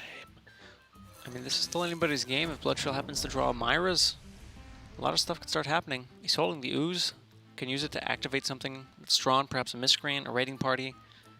I'm a little bit surprised he wouldn't just Deadly Poison and proc the raiding party. Because if he SIs, he can't raiding party, and then he'll have to swing, dagger, Deadly Poison, raiding party the next turn, which feels like wasted time. So I think he can hold the SI. This guy's I think he wants to push more on board now, just give Blood Trail less time to find that Myra's draw. And this sets up lethal. That's true, that's true. Backstep's probably not going to cut it There for Blood it Trail, is, and yeah. Samuel Zhao takes game 2. Oh, okay, he evened it up. Did get a very, very good start, and just the pressure that even if you have to overcommit a little bit into Van Cleef, the pressure it generates in a rogue mirror where sap doesn't exist is actually pretty huge, right? Yep. Because even if you spend 3 or 4 cards inefficiently to create a Van Cleef, then your opponent has to spend at least a couple normally to kill it, and maybe even over the course of a few turns. So I think it's a good game there for Samuel Zhao. He does fight back, and it is all even 1-1. So we're going to be right back to find out who wins between Samuel Zhao and Blood Trail. Welcome to Hearthstone Masters. Today, we're going to share one of the biggest changes coming to Hearthstone in 2019, an entirely new competitive format called Specialist. Specialist will be the default competitive format for Hearthstone Masters. From online Masters qualifiers to live Masters Tour events to the pinnacle of competition, Hearthstone Grandmasters. Ready to learn how the new Specialist format works? Let's dive right in. In this new competitive format, players select 3 30-card decks to bring to a Specialist tournament. The catch? All decks must be from the same class.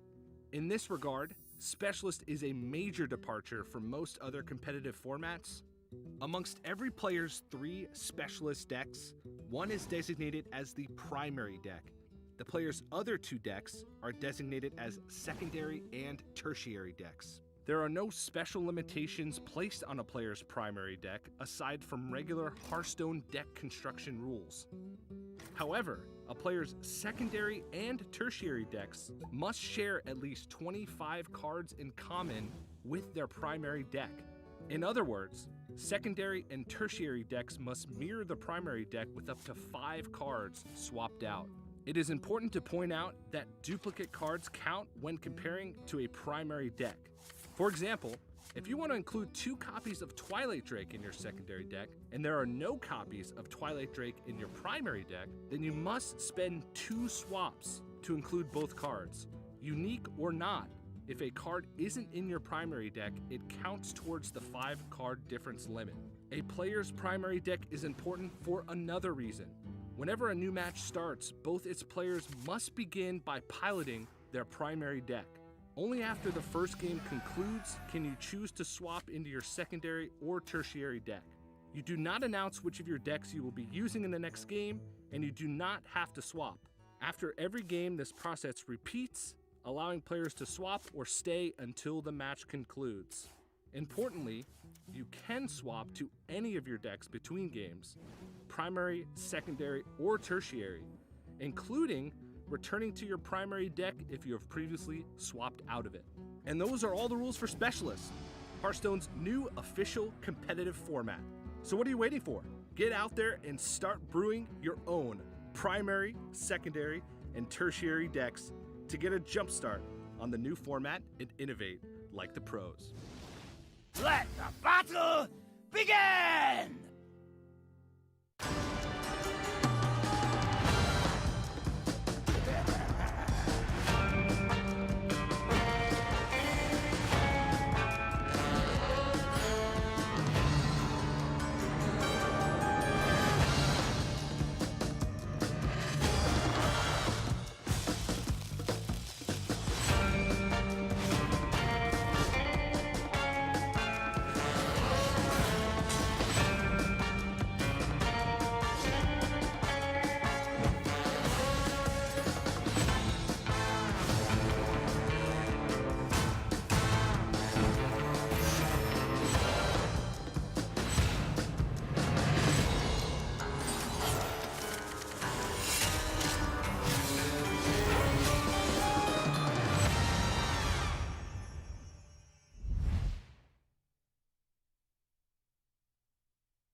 We're going to be ending this Rogue Mirror here very swiftly as we move on to the last game of this best of 3. Samuel Zhao versus Blood Trail. Samuel Zhao fought bravely in the second one to be able to even it up.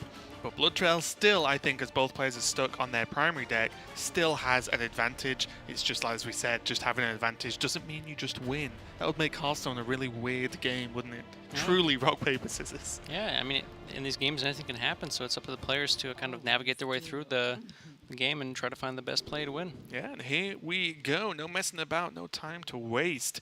Game number 3 between these two players. A quick mulligan from Blood Trail, nothing too mind-blowing to keep, at least. And then Samuel Zhao taking a little bit longer, but not too much. I think with Rogue, especially in the mirror, you know exactly what you're looking for. Yeah, Blood Trail finding the Bloodsteel Corsair that he also chose to keep in game 1. Samuel Zhao's hand is a bit, again, kind of not quite there. He has the prep, so if he gets Raiding Party on turn 3, he does have something to use it with. And that's the big deal, mate. Yeah, for both players, having prep is huge because prep is the key that unlocks the most overpowered turns in the deck, I think.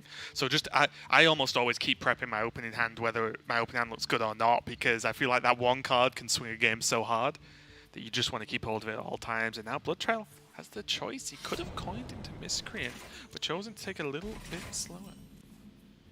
Whoa. Do you think something's wrong? Miscreant wasn't in the opening hand. No, but it was in time for. Oh, it was still you in know, time. Yeah, Okay, yeah, yeah. It's fine. If it's not in the open hand, sometimes the alarm clock doesn't quite go off. You sleep through it a little bit, But you but still you get still there. turned up on time. Yeah, Right, right. you just Okay. had to run a little bit quicker to work. A little bit of bedhead. Exactly. Yeah. Okay, I see. Not a whole lot of options here for Samuel Tsao. The second prep shot's kind of awkward. I will say, just having the minion on board first often feels really good in the matchup. I think like the reactive answers or the good reactions to the first minion are relatively few and far between. Like this is fantastic, of course, Yep. but if Blood had to use an eviscerate somehow or even a deadly poison to a certain extent, sort of lessens the effect they can have on that turn. Yeah, saving the coin, allowing Blood Trail to use backstab to activate the Miscreant means he still has the Miscreant down. It's one turn later, but this way he gets to keep the coin. Samuel Tsao looking for some development. Waggle Pick doesn't do a whole lot here. Swing at the Miscreant isn't really enticing. Could play out another SI7 agent that you've drawn. As he has to kind of piece together how he wants to navigate the next couple turns until he gets something that he can do with these preparations. I don't really think he can afford to just use the mana because this turn kind of sucks. Just use the mana to just play Waggle Pick, right? Yep. Like if you Waggle Picking, then you pretty much have to swing it like he's doing now with the back. So you can't just equip pass when you know your opponent's just locked and ready for that weapon removal. Yeah, spend your cards, do some stuff. Starting off with the Ethereal Lackey here for Blood Trail. What he's looking for. None of these are super enticing. His hand's already kind of big. I don't think Valid Haze often is a little too slow in the mirror.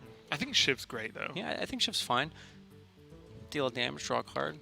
Because of his hand now, there's the double deck hand, there's the Corsair Eviscerate coin, of course, but he could draw into so many good cards because it's pretty soon with this hand, the only cards left for him to draw are good cards anyway. Yeah. So I like Shiv, but he did go for Wanted. Maybe just wants an easier on-demand weapon removal. And speaking of, minion removal, it was just as I was looking at the pit getting killed. But speaking of that, the weapon removal does come out pretty much on curve for Blood Trail again. And now it's just a big question. And there's maybe the answer. Well, Chef Nomi is in Samuel Tsao's list. Can I interest you in a prep Myra's Unstable Element, Language Hacker? He could wait one extra turn. He can't quite Nomi's on turn 6. So maybe he still has to do it just now and pull the trigger and spend his mana. Otherwise, he's not doing a whole lot of else, right? Yeah, he can prep SI. Prep SI and then prep Myra's. Myra. I think that's as good as Maybe it's you do going to that, get, and it's what he needs to actually win the game. Because we can see there's kind of a handful of air for Blood Trail, but like I said, he's like one card, one draw away, Raiding Party, even just some damage or even a weapon just without the Raiding Party. Blood Trail's like one draw away from having a very, very powerful turn, and Samuel Tsao needs to do something. He can't just pass. Yeah. I like where this is going so far. If you're going to think about Myra's next turn, you may as well Myra's now and just have a turn, to load up some stuff, see what Blood Trail does, and then if you draw Nomi, you can do it. Oh, goes for the Unstable Element first in case he finds Edwin, perhaps? I guess? Go for something bigger? He doesn't hit the Nomi either. Yeah, he got Edwin, but I'm not sure about this. Is one card worth the chance? I think I would have liked. Yeah, I think I would have liked the SI coming down. I think I might have even liked the second prep. You need to find that Chef Nomi, otherwise, how are you winning this game? I think I know what's happened as well. So Samuel Tsao did that with if I draw Edwin. Mm-hmm. Edwin's already dead on board. Do you think he just didn't count? Perhaps he was hoping to find because without two backstabs. without Nomi. Backstab. Yeah. Perhaps he was looking for backstab as well with it. I don't know. Without Nomi, I feel like, I'll get a 6/6 Edwin instead of an SI7 agent and a kill on a deckhand. And a card? Yeah, I'm not sure about that. I don't know. I would have slammed that SI and said, I'll take my extra card, thank you. Blood Trail throws down the greenskin, rushes it with the Goblin Lackey to clean up the Edwin. Maintains a wide board. That'll be difficult for Samuel Tsao to deal with. The fatigue damage is already starting to tick. 16 health left for Samuel Tsao. Blood Trail is still very, very healthy. Gonna be difficult for Samuel Tsao to... Is it even possible for him to come back? There's no Waggle Pick. This Dread Corsair is kind of expensive. You do have Ziliax to work with, but the deck hands are good at cleaning those up. Or cleaning the second half of the Ziliax up. He can buy time. He can prep into SI. into. And then what? Well, I was thinking dagger, Uh-huh.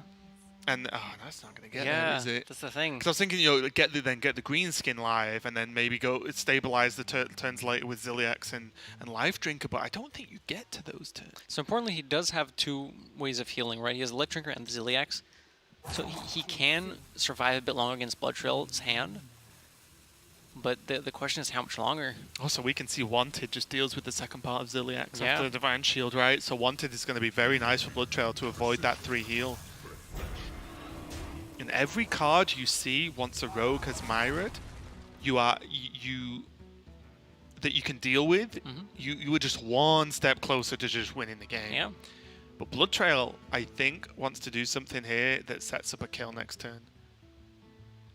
So is there a way he would actually go for... If he preps... Wanted. Yeah. It's good. Because he wants to get as much down as possible. Because he's got to think, if my opponent plays Nomi, I might just die. Yeah. So I need to set up a kill very, very Exactly. quickly. Because he That's doesn't exactly know what he's going that for. Samuel Zhao doesn't have Nomi. So he has to do the best he can do. Deadly Poison even to push the extra damage. Yeah. Next turn he can coin Eviscerate. Also just play whatever he draws and Eviscerate. But, you know, worst case, somehow, Yeah. if it's not playable... This is going to be play the lights out coin for Samuel Tsao.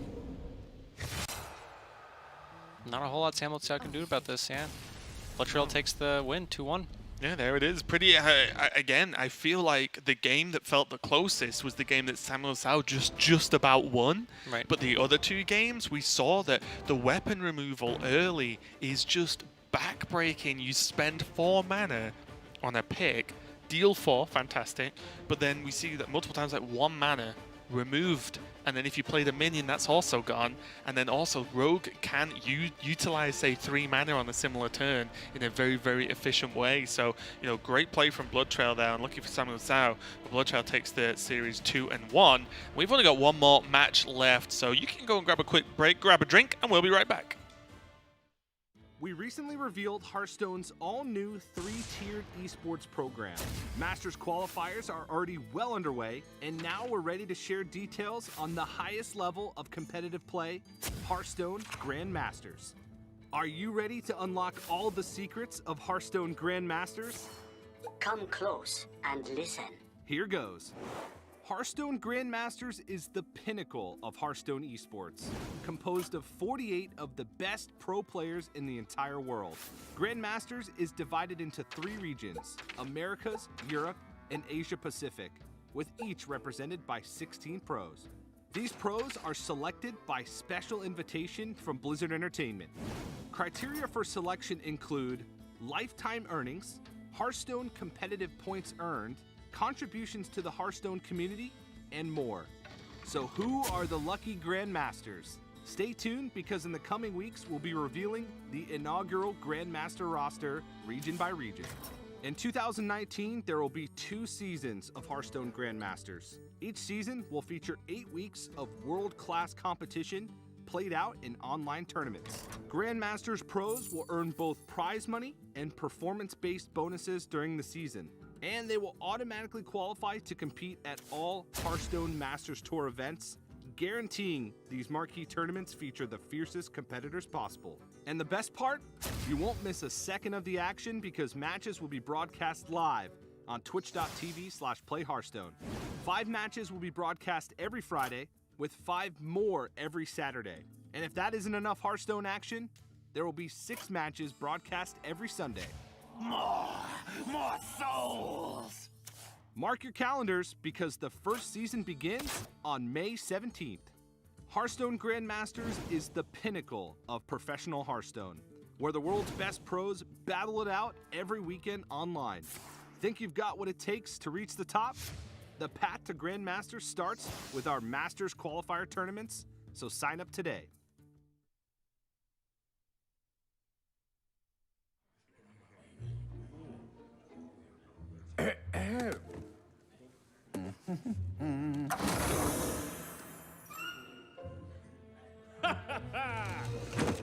Well met, friend. Ooh. Let's get this over with.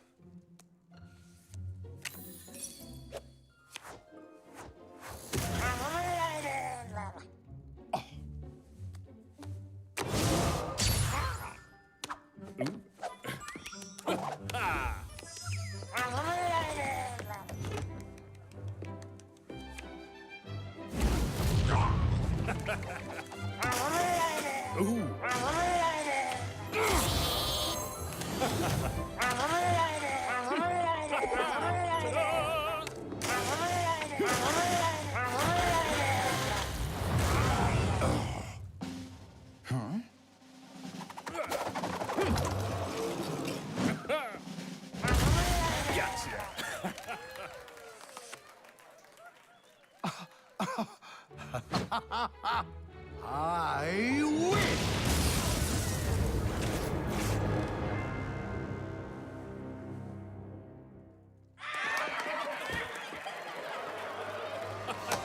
Oh, what an amazing game! Oh, well played!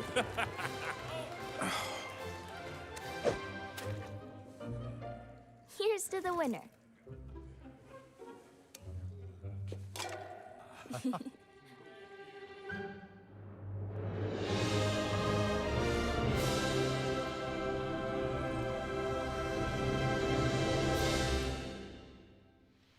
We've got the final matchup of the day for you, and it is going to be another Rogue Mirror, but with a few little differences. We've got Shaxi versus Blitzchung, and Blitzchung. We can check out the list in a second. We can check out Blitzchung's list in a second, but we do have Shaxi's here, and that's the one I want to talk about. Language Hacker, this is not your average rogue. It is not. We have Cable Rats here, and Heistbear and Togwaggle in the main list. We have Myra's, pretty standard, no Captain Greenskin, and also no Nomi. Shaxi, I believe, is one of the only rogues, if not the only rogue in APAC, who has the Evil Cable Rats and who has Heistbear and Togwaggle in his main list. Now, this is, it's kind of interesting. His primary list is what he's likely going to be using against Rogue, as his other two lists seem to be tailored against Warrior and Mage. I'm curious how the Spirit of the Shark, the Cable Rats, all of this will fare for the mirror. We've seen all the other Rogue mirrors kind of be very board-centric, and I wonder if the Cable Rat's going to be able to do enough.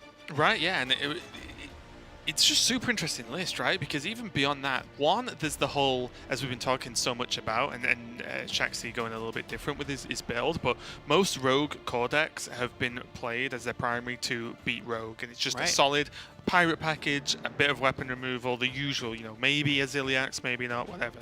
This deck, though, has double Bloodsail Corsair, so he does have double weapon removal, which is very, very powerful. But then, as you said, the Cable Rats are such low tempo overall, along with the Spirit of the Shark, which can be insane, but again, it's 4 mana, do nothing a lot of the time for that turn. And then, like you said, if you draw Heistbear and Togwaggle early, then is that even going to be just remotely good enough, or is Shaxi already going to be dead? All these questions are going to be answered real quick because we're going to get into the series pretty soon. But this is a big divergent point here from everything we've seen so far this weekend, where the mirrors have generally been very similar apart from a few cards. But let's check out Blitzchung, just to remind you if you didn't know what the average rogue looks like, but it is much more expected to what you'd see it on ladder most of the time. And also, he main decks or primary decks Hench Clan Thug.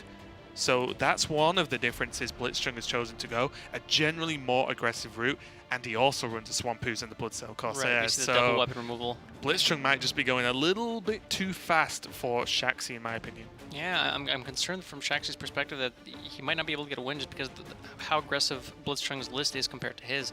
Obviously, we see the Hench Clan Thugs there, as you pointed out. There's no Life Drinkers in there, so there's less life gain, but I don't think that's that relevant if you're already on the board, right? Right. If you're on the front foot, then you don't necessarily need the life gain because you're the one knocking on the door.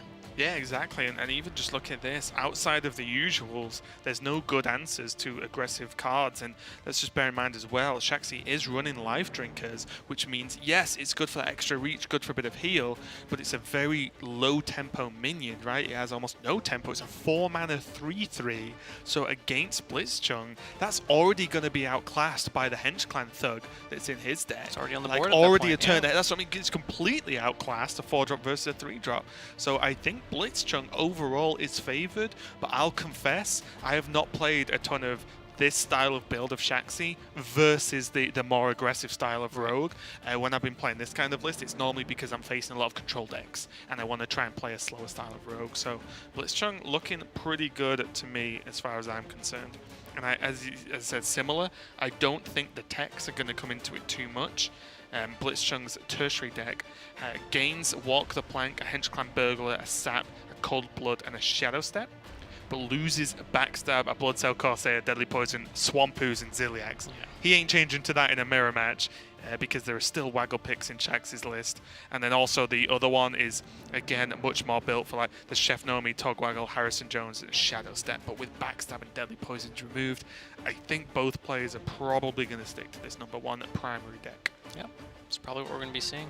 Also, as well, like, I need to ask Shaxi about this, because when I made a tweet this morning about, send me some predictions. You can still send me predictions about this match, I guess, because there's still time.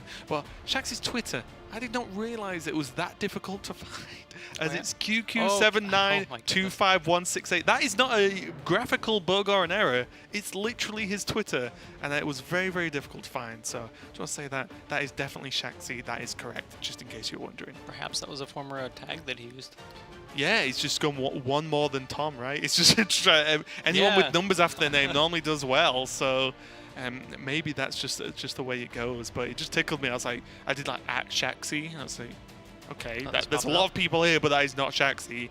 I was like, Shaxi HS, the usuals, and I was like, okay, I'm gonna have to just Google this because I'm not 100% sure, and I don't want to just tag the wrong person. I saw it, I was like, am I being trolled here? Yeah, is this real? like just QQ numbers? What's going on? But anyway, we're getting ready to go into the match now. So the big question for this one is, it's a mirror match in classes, but definitely not in archetypes. There's a lot of shared cards, but there is enough in Shax's list that shows that this is not going to be a straightforward mirror match. Ooh, Blitzchung's mulligan here is he's got some options. We've been seeing last round Blood Trail decided to keep Bloodseal Corsair. We'll see if Blitzchung also agrees in keeping that. He's also on the coin. That helps a bit in this matchup, as you may have heard. Just a couple of times. Coin's pretty good in Rogue. Shaxi also opens up with a Bloodseal Corsair and a Cable Rat, so he does have something to do on 2 if he chooses not to dagger. Blitzchung opting not to keep anything from his hand. There's a raiding party there, but that was in the position of the Bloodseal Corsair, which he tossed back. It looks like he tossed the other raiding party back too. I wonder if that's just a nod to Blitzchung deciding that he is definitely the aggressor in this matchup. Yeah, quite so possibly. he doesn't want a Bloodseal Corsair to respond to Shaxi. He wants Shaxi to have to respond to him. So if he throws the Bloodseal Corsair, it's more likely he draws cards like Hench Clan Thug, like Van Cleef, like Evil Miscreant, to be able, or even Prep, to be able to just get out those early power turns and say, look, Shaxi, your 2-mana 1/1 ain't going to do so much against my Hench Clan Thug. Also, I like this from Shaxi, going to dagger up, not play the Cable Rat, and this is mainly to not give Blitzchung targets for spells such as Backstab. So it's pretty good play there. You often don't need to do a lot of things too early in this matchup, especially when you're the one more equipped to play a slightly slower game. Blitzchung thinking if he wants to dagger as well here. Probably going to. Running out of Hench Clan Thug against Rogue isn't as powerful as against some of the other classes. Rogue particularly can use Backstab and just the dagger to clean it up, so I like the dagger and the hold. Shaxi now opting to use the Cable Rat after he developed the dagger last turn. Double time and double pay is not bad, but it's not going to do a whole lot here. I do love how many cards end up becoming called what they do or what they say. Oh yeah. Than anything else, like Taz Dingo. I'm fine calling it Goblin Lackey. I had some requests to do the voice line, and I said...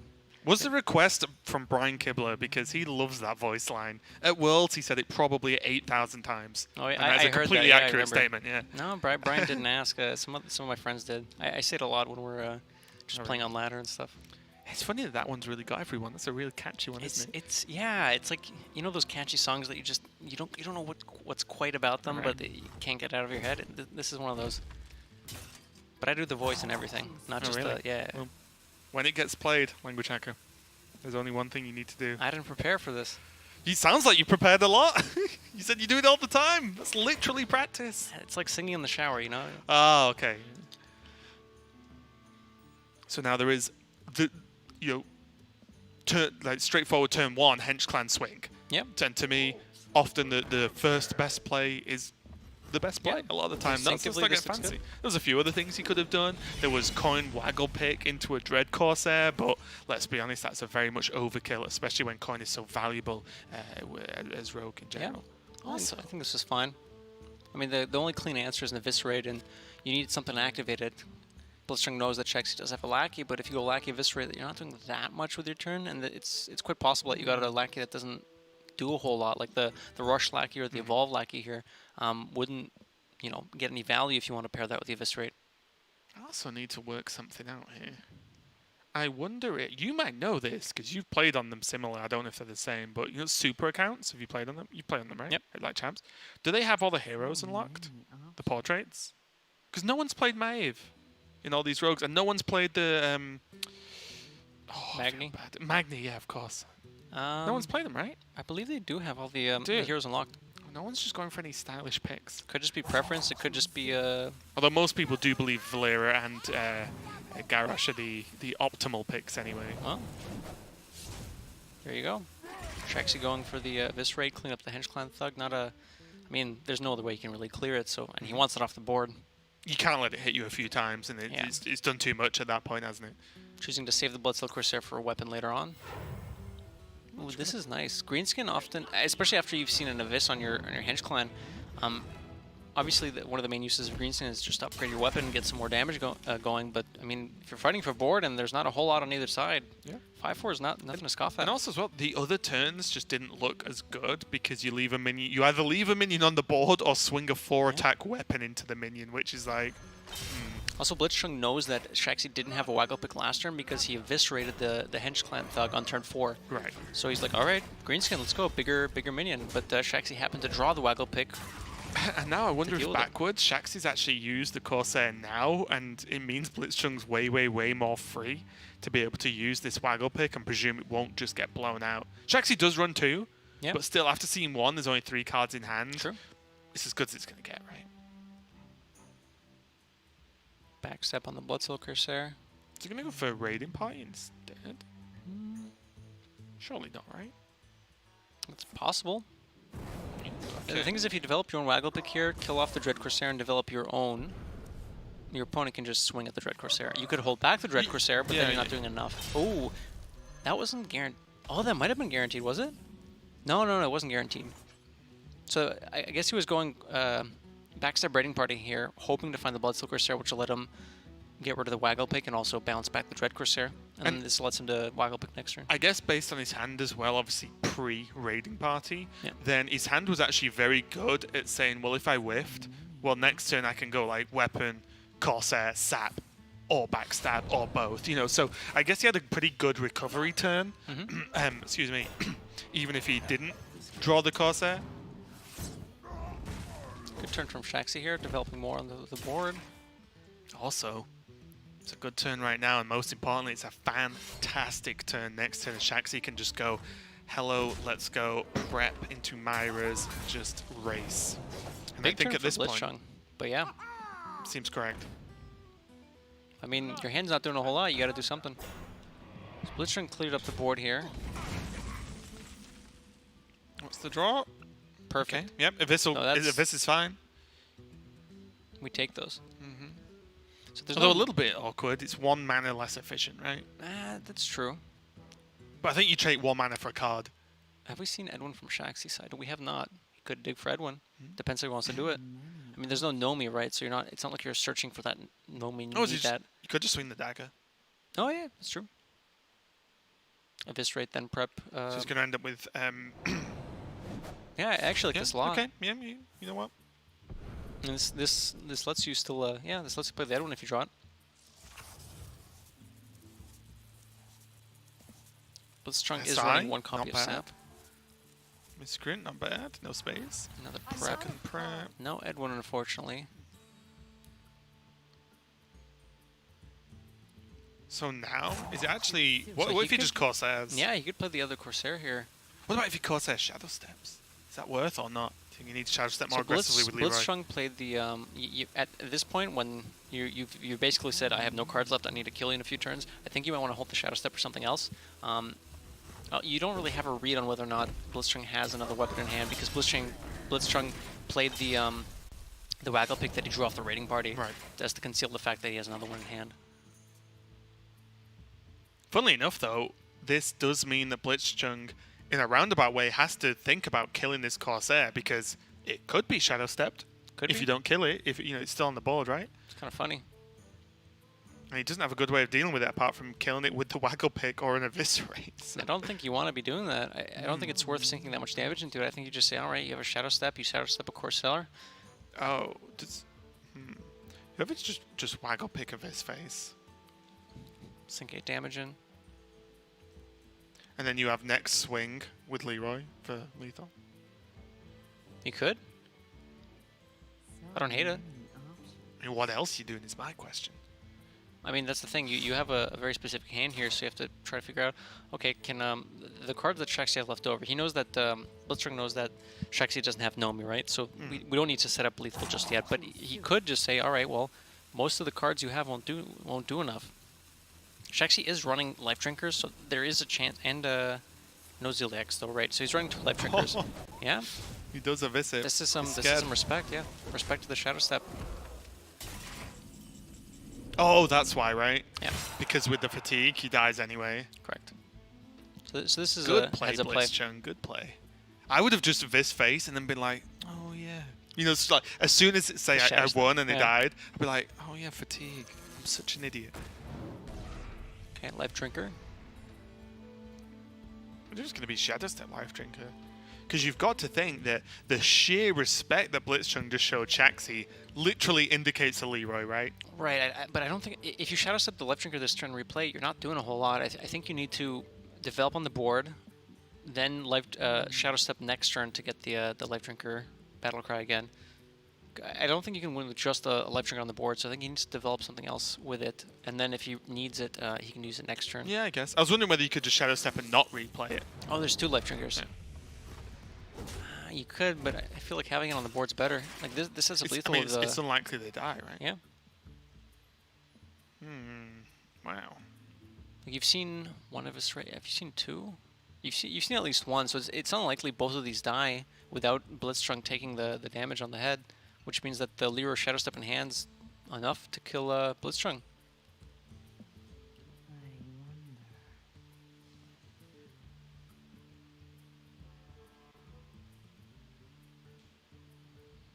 Just looking for a line here. The thing is, you probably need the waggle bounce on the Leroy for Blitzstring here to get enough damage into lethal Shaxi.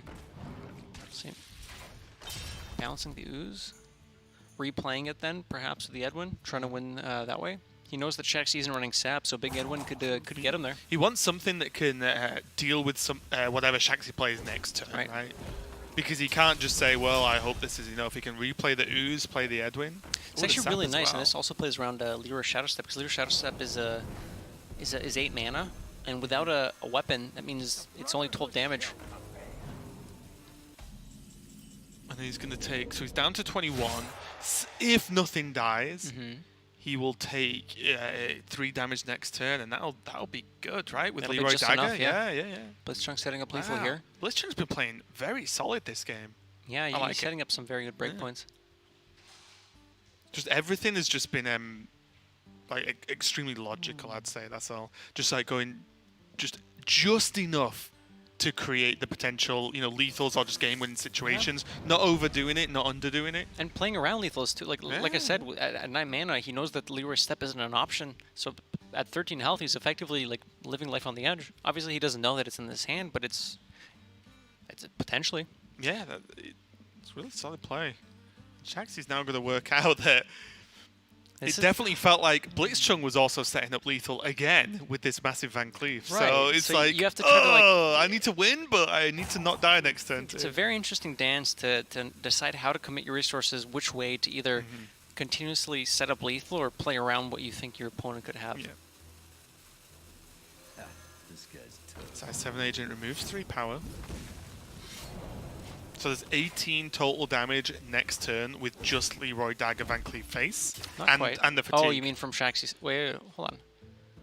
From Blitzchung's side, that's only 7, 15. And there's 3 fatigue damage next turn. Right, 18. Yeah, sorry, okay, with the fatigue damage, it's 18 yeah. total damage, yeah. Once it hits Shaxi's turn, so which may as well be Blitzchung's turn, yeah. Yes, that's 20, so it's not enough. This looks like checkmate from Shaxi. And that's the problem. If it's not enough, then you have to trade. And if you trade, then it's probably not going to be enough next turn, even with an extra fatigue damage. So you start just slipping and slipping and slipping further away. I mean, at this point, do you actually just go face? and just hope they don't have the damage. I know they almost always do, but does trading ever win you the game when you're on 9 health? Also, just a note, Blitzchung isn't running life drinkers, so there's this damage is just damage permanence at this point, so he's just going to die. He does have a Zilliax, but oh, that's true actually. Yeah. Somewhere it's lost somewhere in the deck.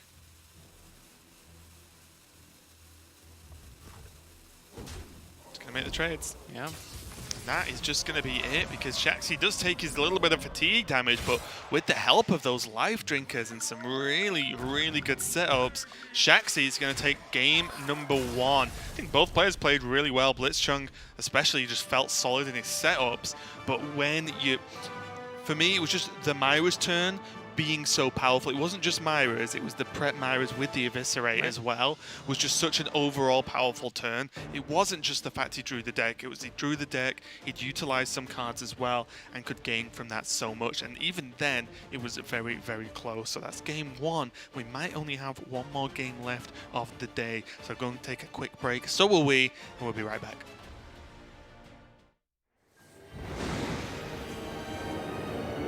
One night, I was called on to scry. But what is this symbol I spy? It's my own crystal ball. Yes, I'll answer the call. And the others will come by and by. That's right. We be calling a team in. The masters of plotting and scheming.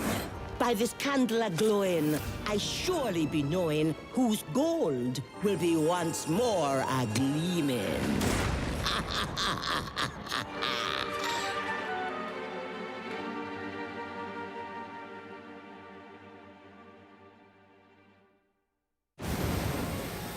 Each teammate I'm calling has stories. This tale's about riches and glories. Deep down in the earth, a king dreams of rebirth and refilling his gold inventories. Such a shame to have lost all that treasure. Join up, be a kobold of leisure.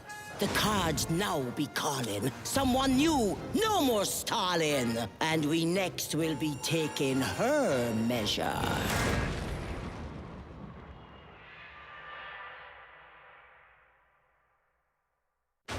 The cards see a heart that is stony, and a totem that's all kinda bony. This witch in such danger will soon be no stranger, 'cause she's gonna be our new crony. We welcome you into this room, and we promise your enemies doom. Just one more who's coming. The last one I summon is a fella who makes things go boom.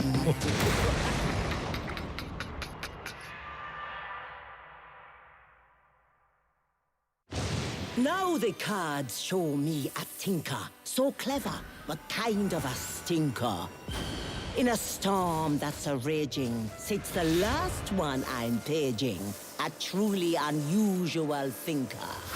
All bots are now gonna go boom, but still, you shouldn't assume that I've made this selection on my own direction.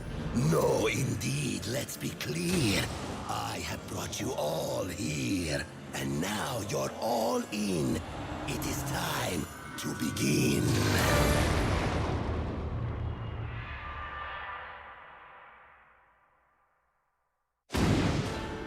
So you're probably wondering why I gathered you here. Let me take a moment and break it down. We've been given black eyes by the good guys. Oh, but that's about to change. Those meddlesome mortals who've mucked up our missions will finally feel some of our pain. You see, I have a devious plan that requires a demonstrative fist, and each of you will have your dreams come true as a fiendish finger of bliss. What? All right. Let me try this again. Alone all our dreams went. Kaboom! Yes, but united we'll take all the candles. No, think bigger. I'm seeing what you want to do. Let me hear it. We'll come together so we can dismantle. Now here's the plot to capture your greed and intrigue. We'll take Dalaran for all that it's got. As we form an evil league.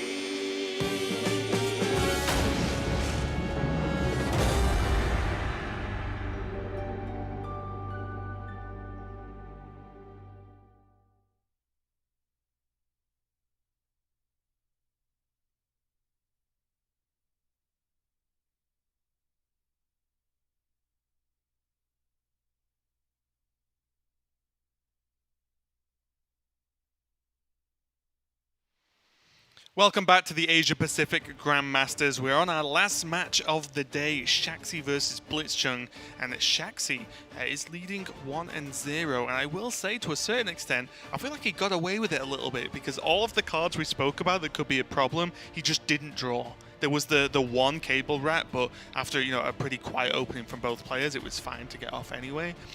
But yeah, there was no Tog stuck in hand. Even the Spirit of the Shark, which can be valuable but sometimes slow, was not drawn either. So I think Shaxi had a really good game there, and he might be on trend to just actually knock this out 2-0 because his opening hand doesn't look too shabby either. Language hack. Looks like Miscreant woke up early today for Blitzchung.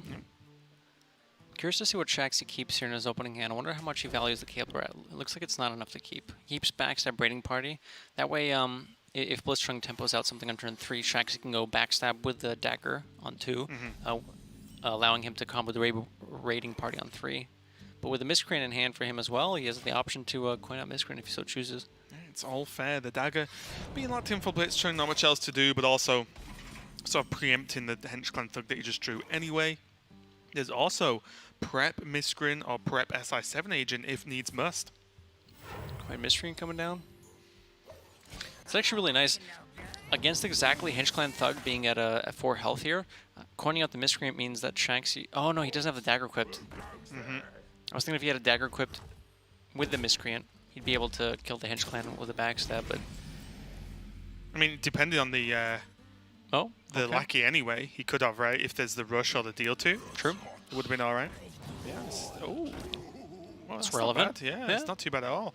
If you don't know, that's a 2/2 that when you attack with your hero power, or the dagger specifically, you actually gain a 1/1 pirate on the board. So it just keeps spawning pirates the more you attack. There you go. Yeah. After your hero attack, that's a much better description. I should just start reading card text instead of explaining things myself.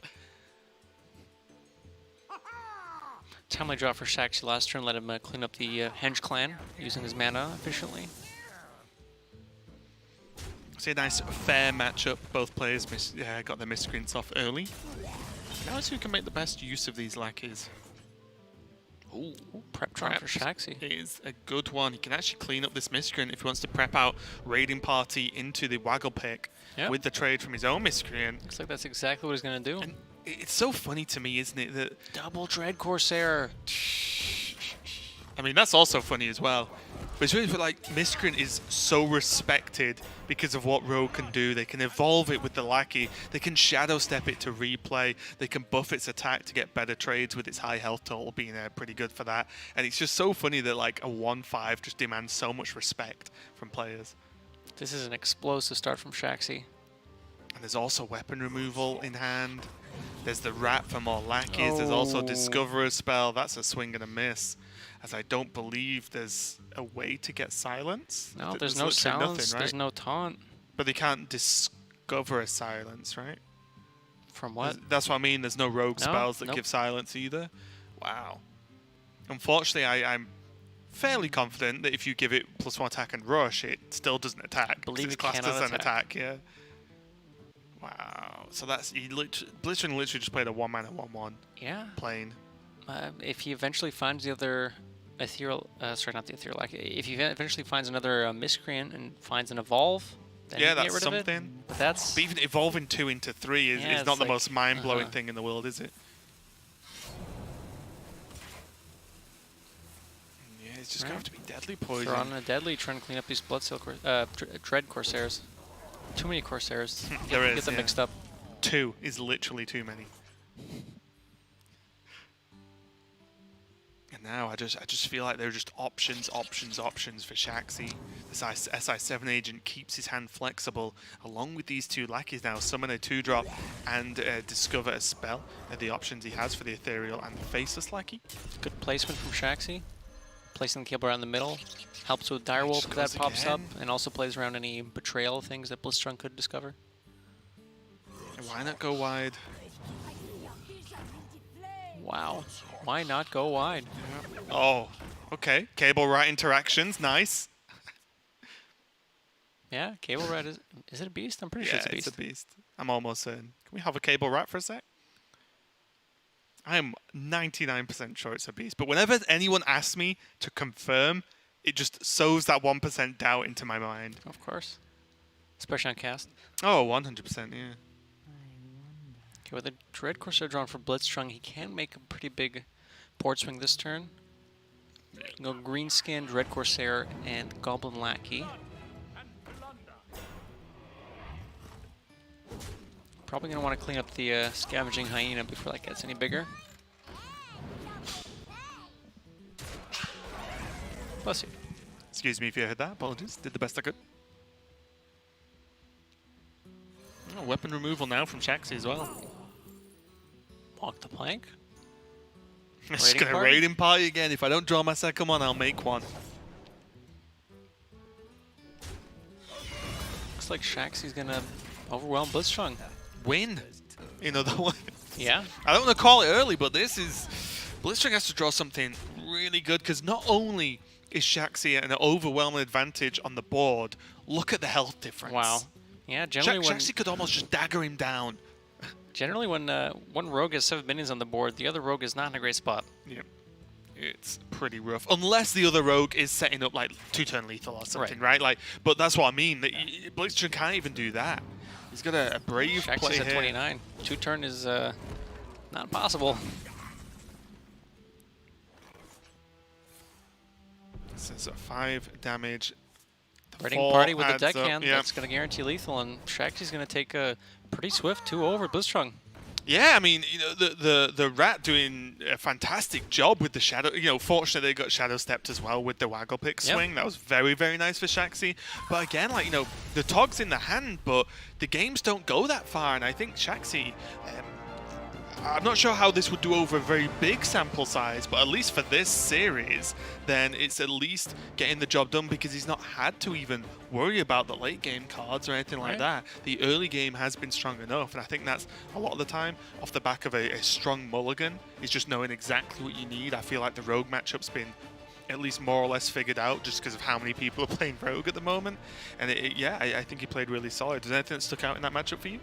I mean, it didn't quite stick out that last game because I believe Shaxi was on the coin, but the cable rat is honestly something you can do proactively, like when you're on the play as well. If you can't combat a miscreant, you can just play out a cable lackey and try to find something there. And also it's cheap enough to help activate combos even late game, right? One of the problems we've seen some rogues is when they're running the alternate versions with sprints, nomis, the mana cost of your hand gets so big, but Cable Rat 2 cost into 1 cost there, you know, starts combos, of course. But yeah, Shaxi takes the win, but that's going to be the end of the day for us. Let's take a look at the results, just to remind you, if you're just tuning in, we kicked it off with a very quick 2-0 with Flurry in the Rogue Mirror over Alutimu, and I will, you know, just refresh memories, unfortunately, but Alutimu did have a moment where he roped and missed some attacks and gave Flurry a bit more leeway in terms of winning that game.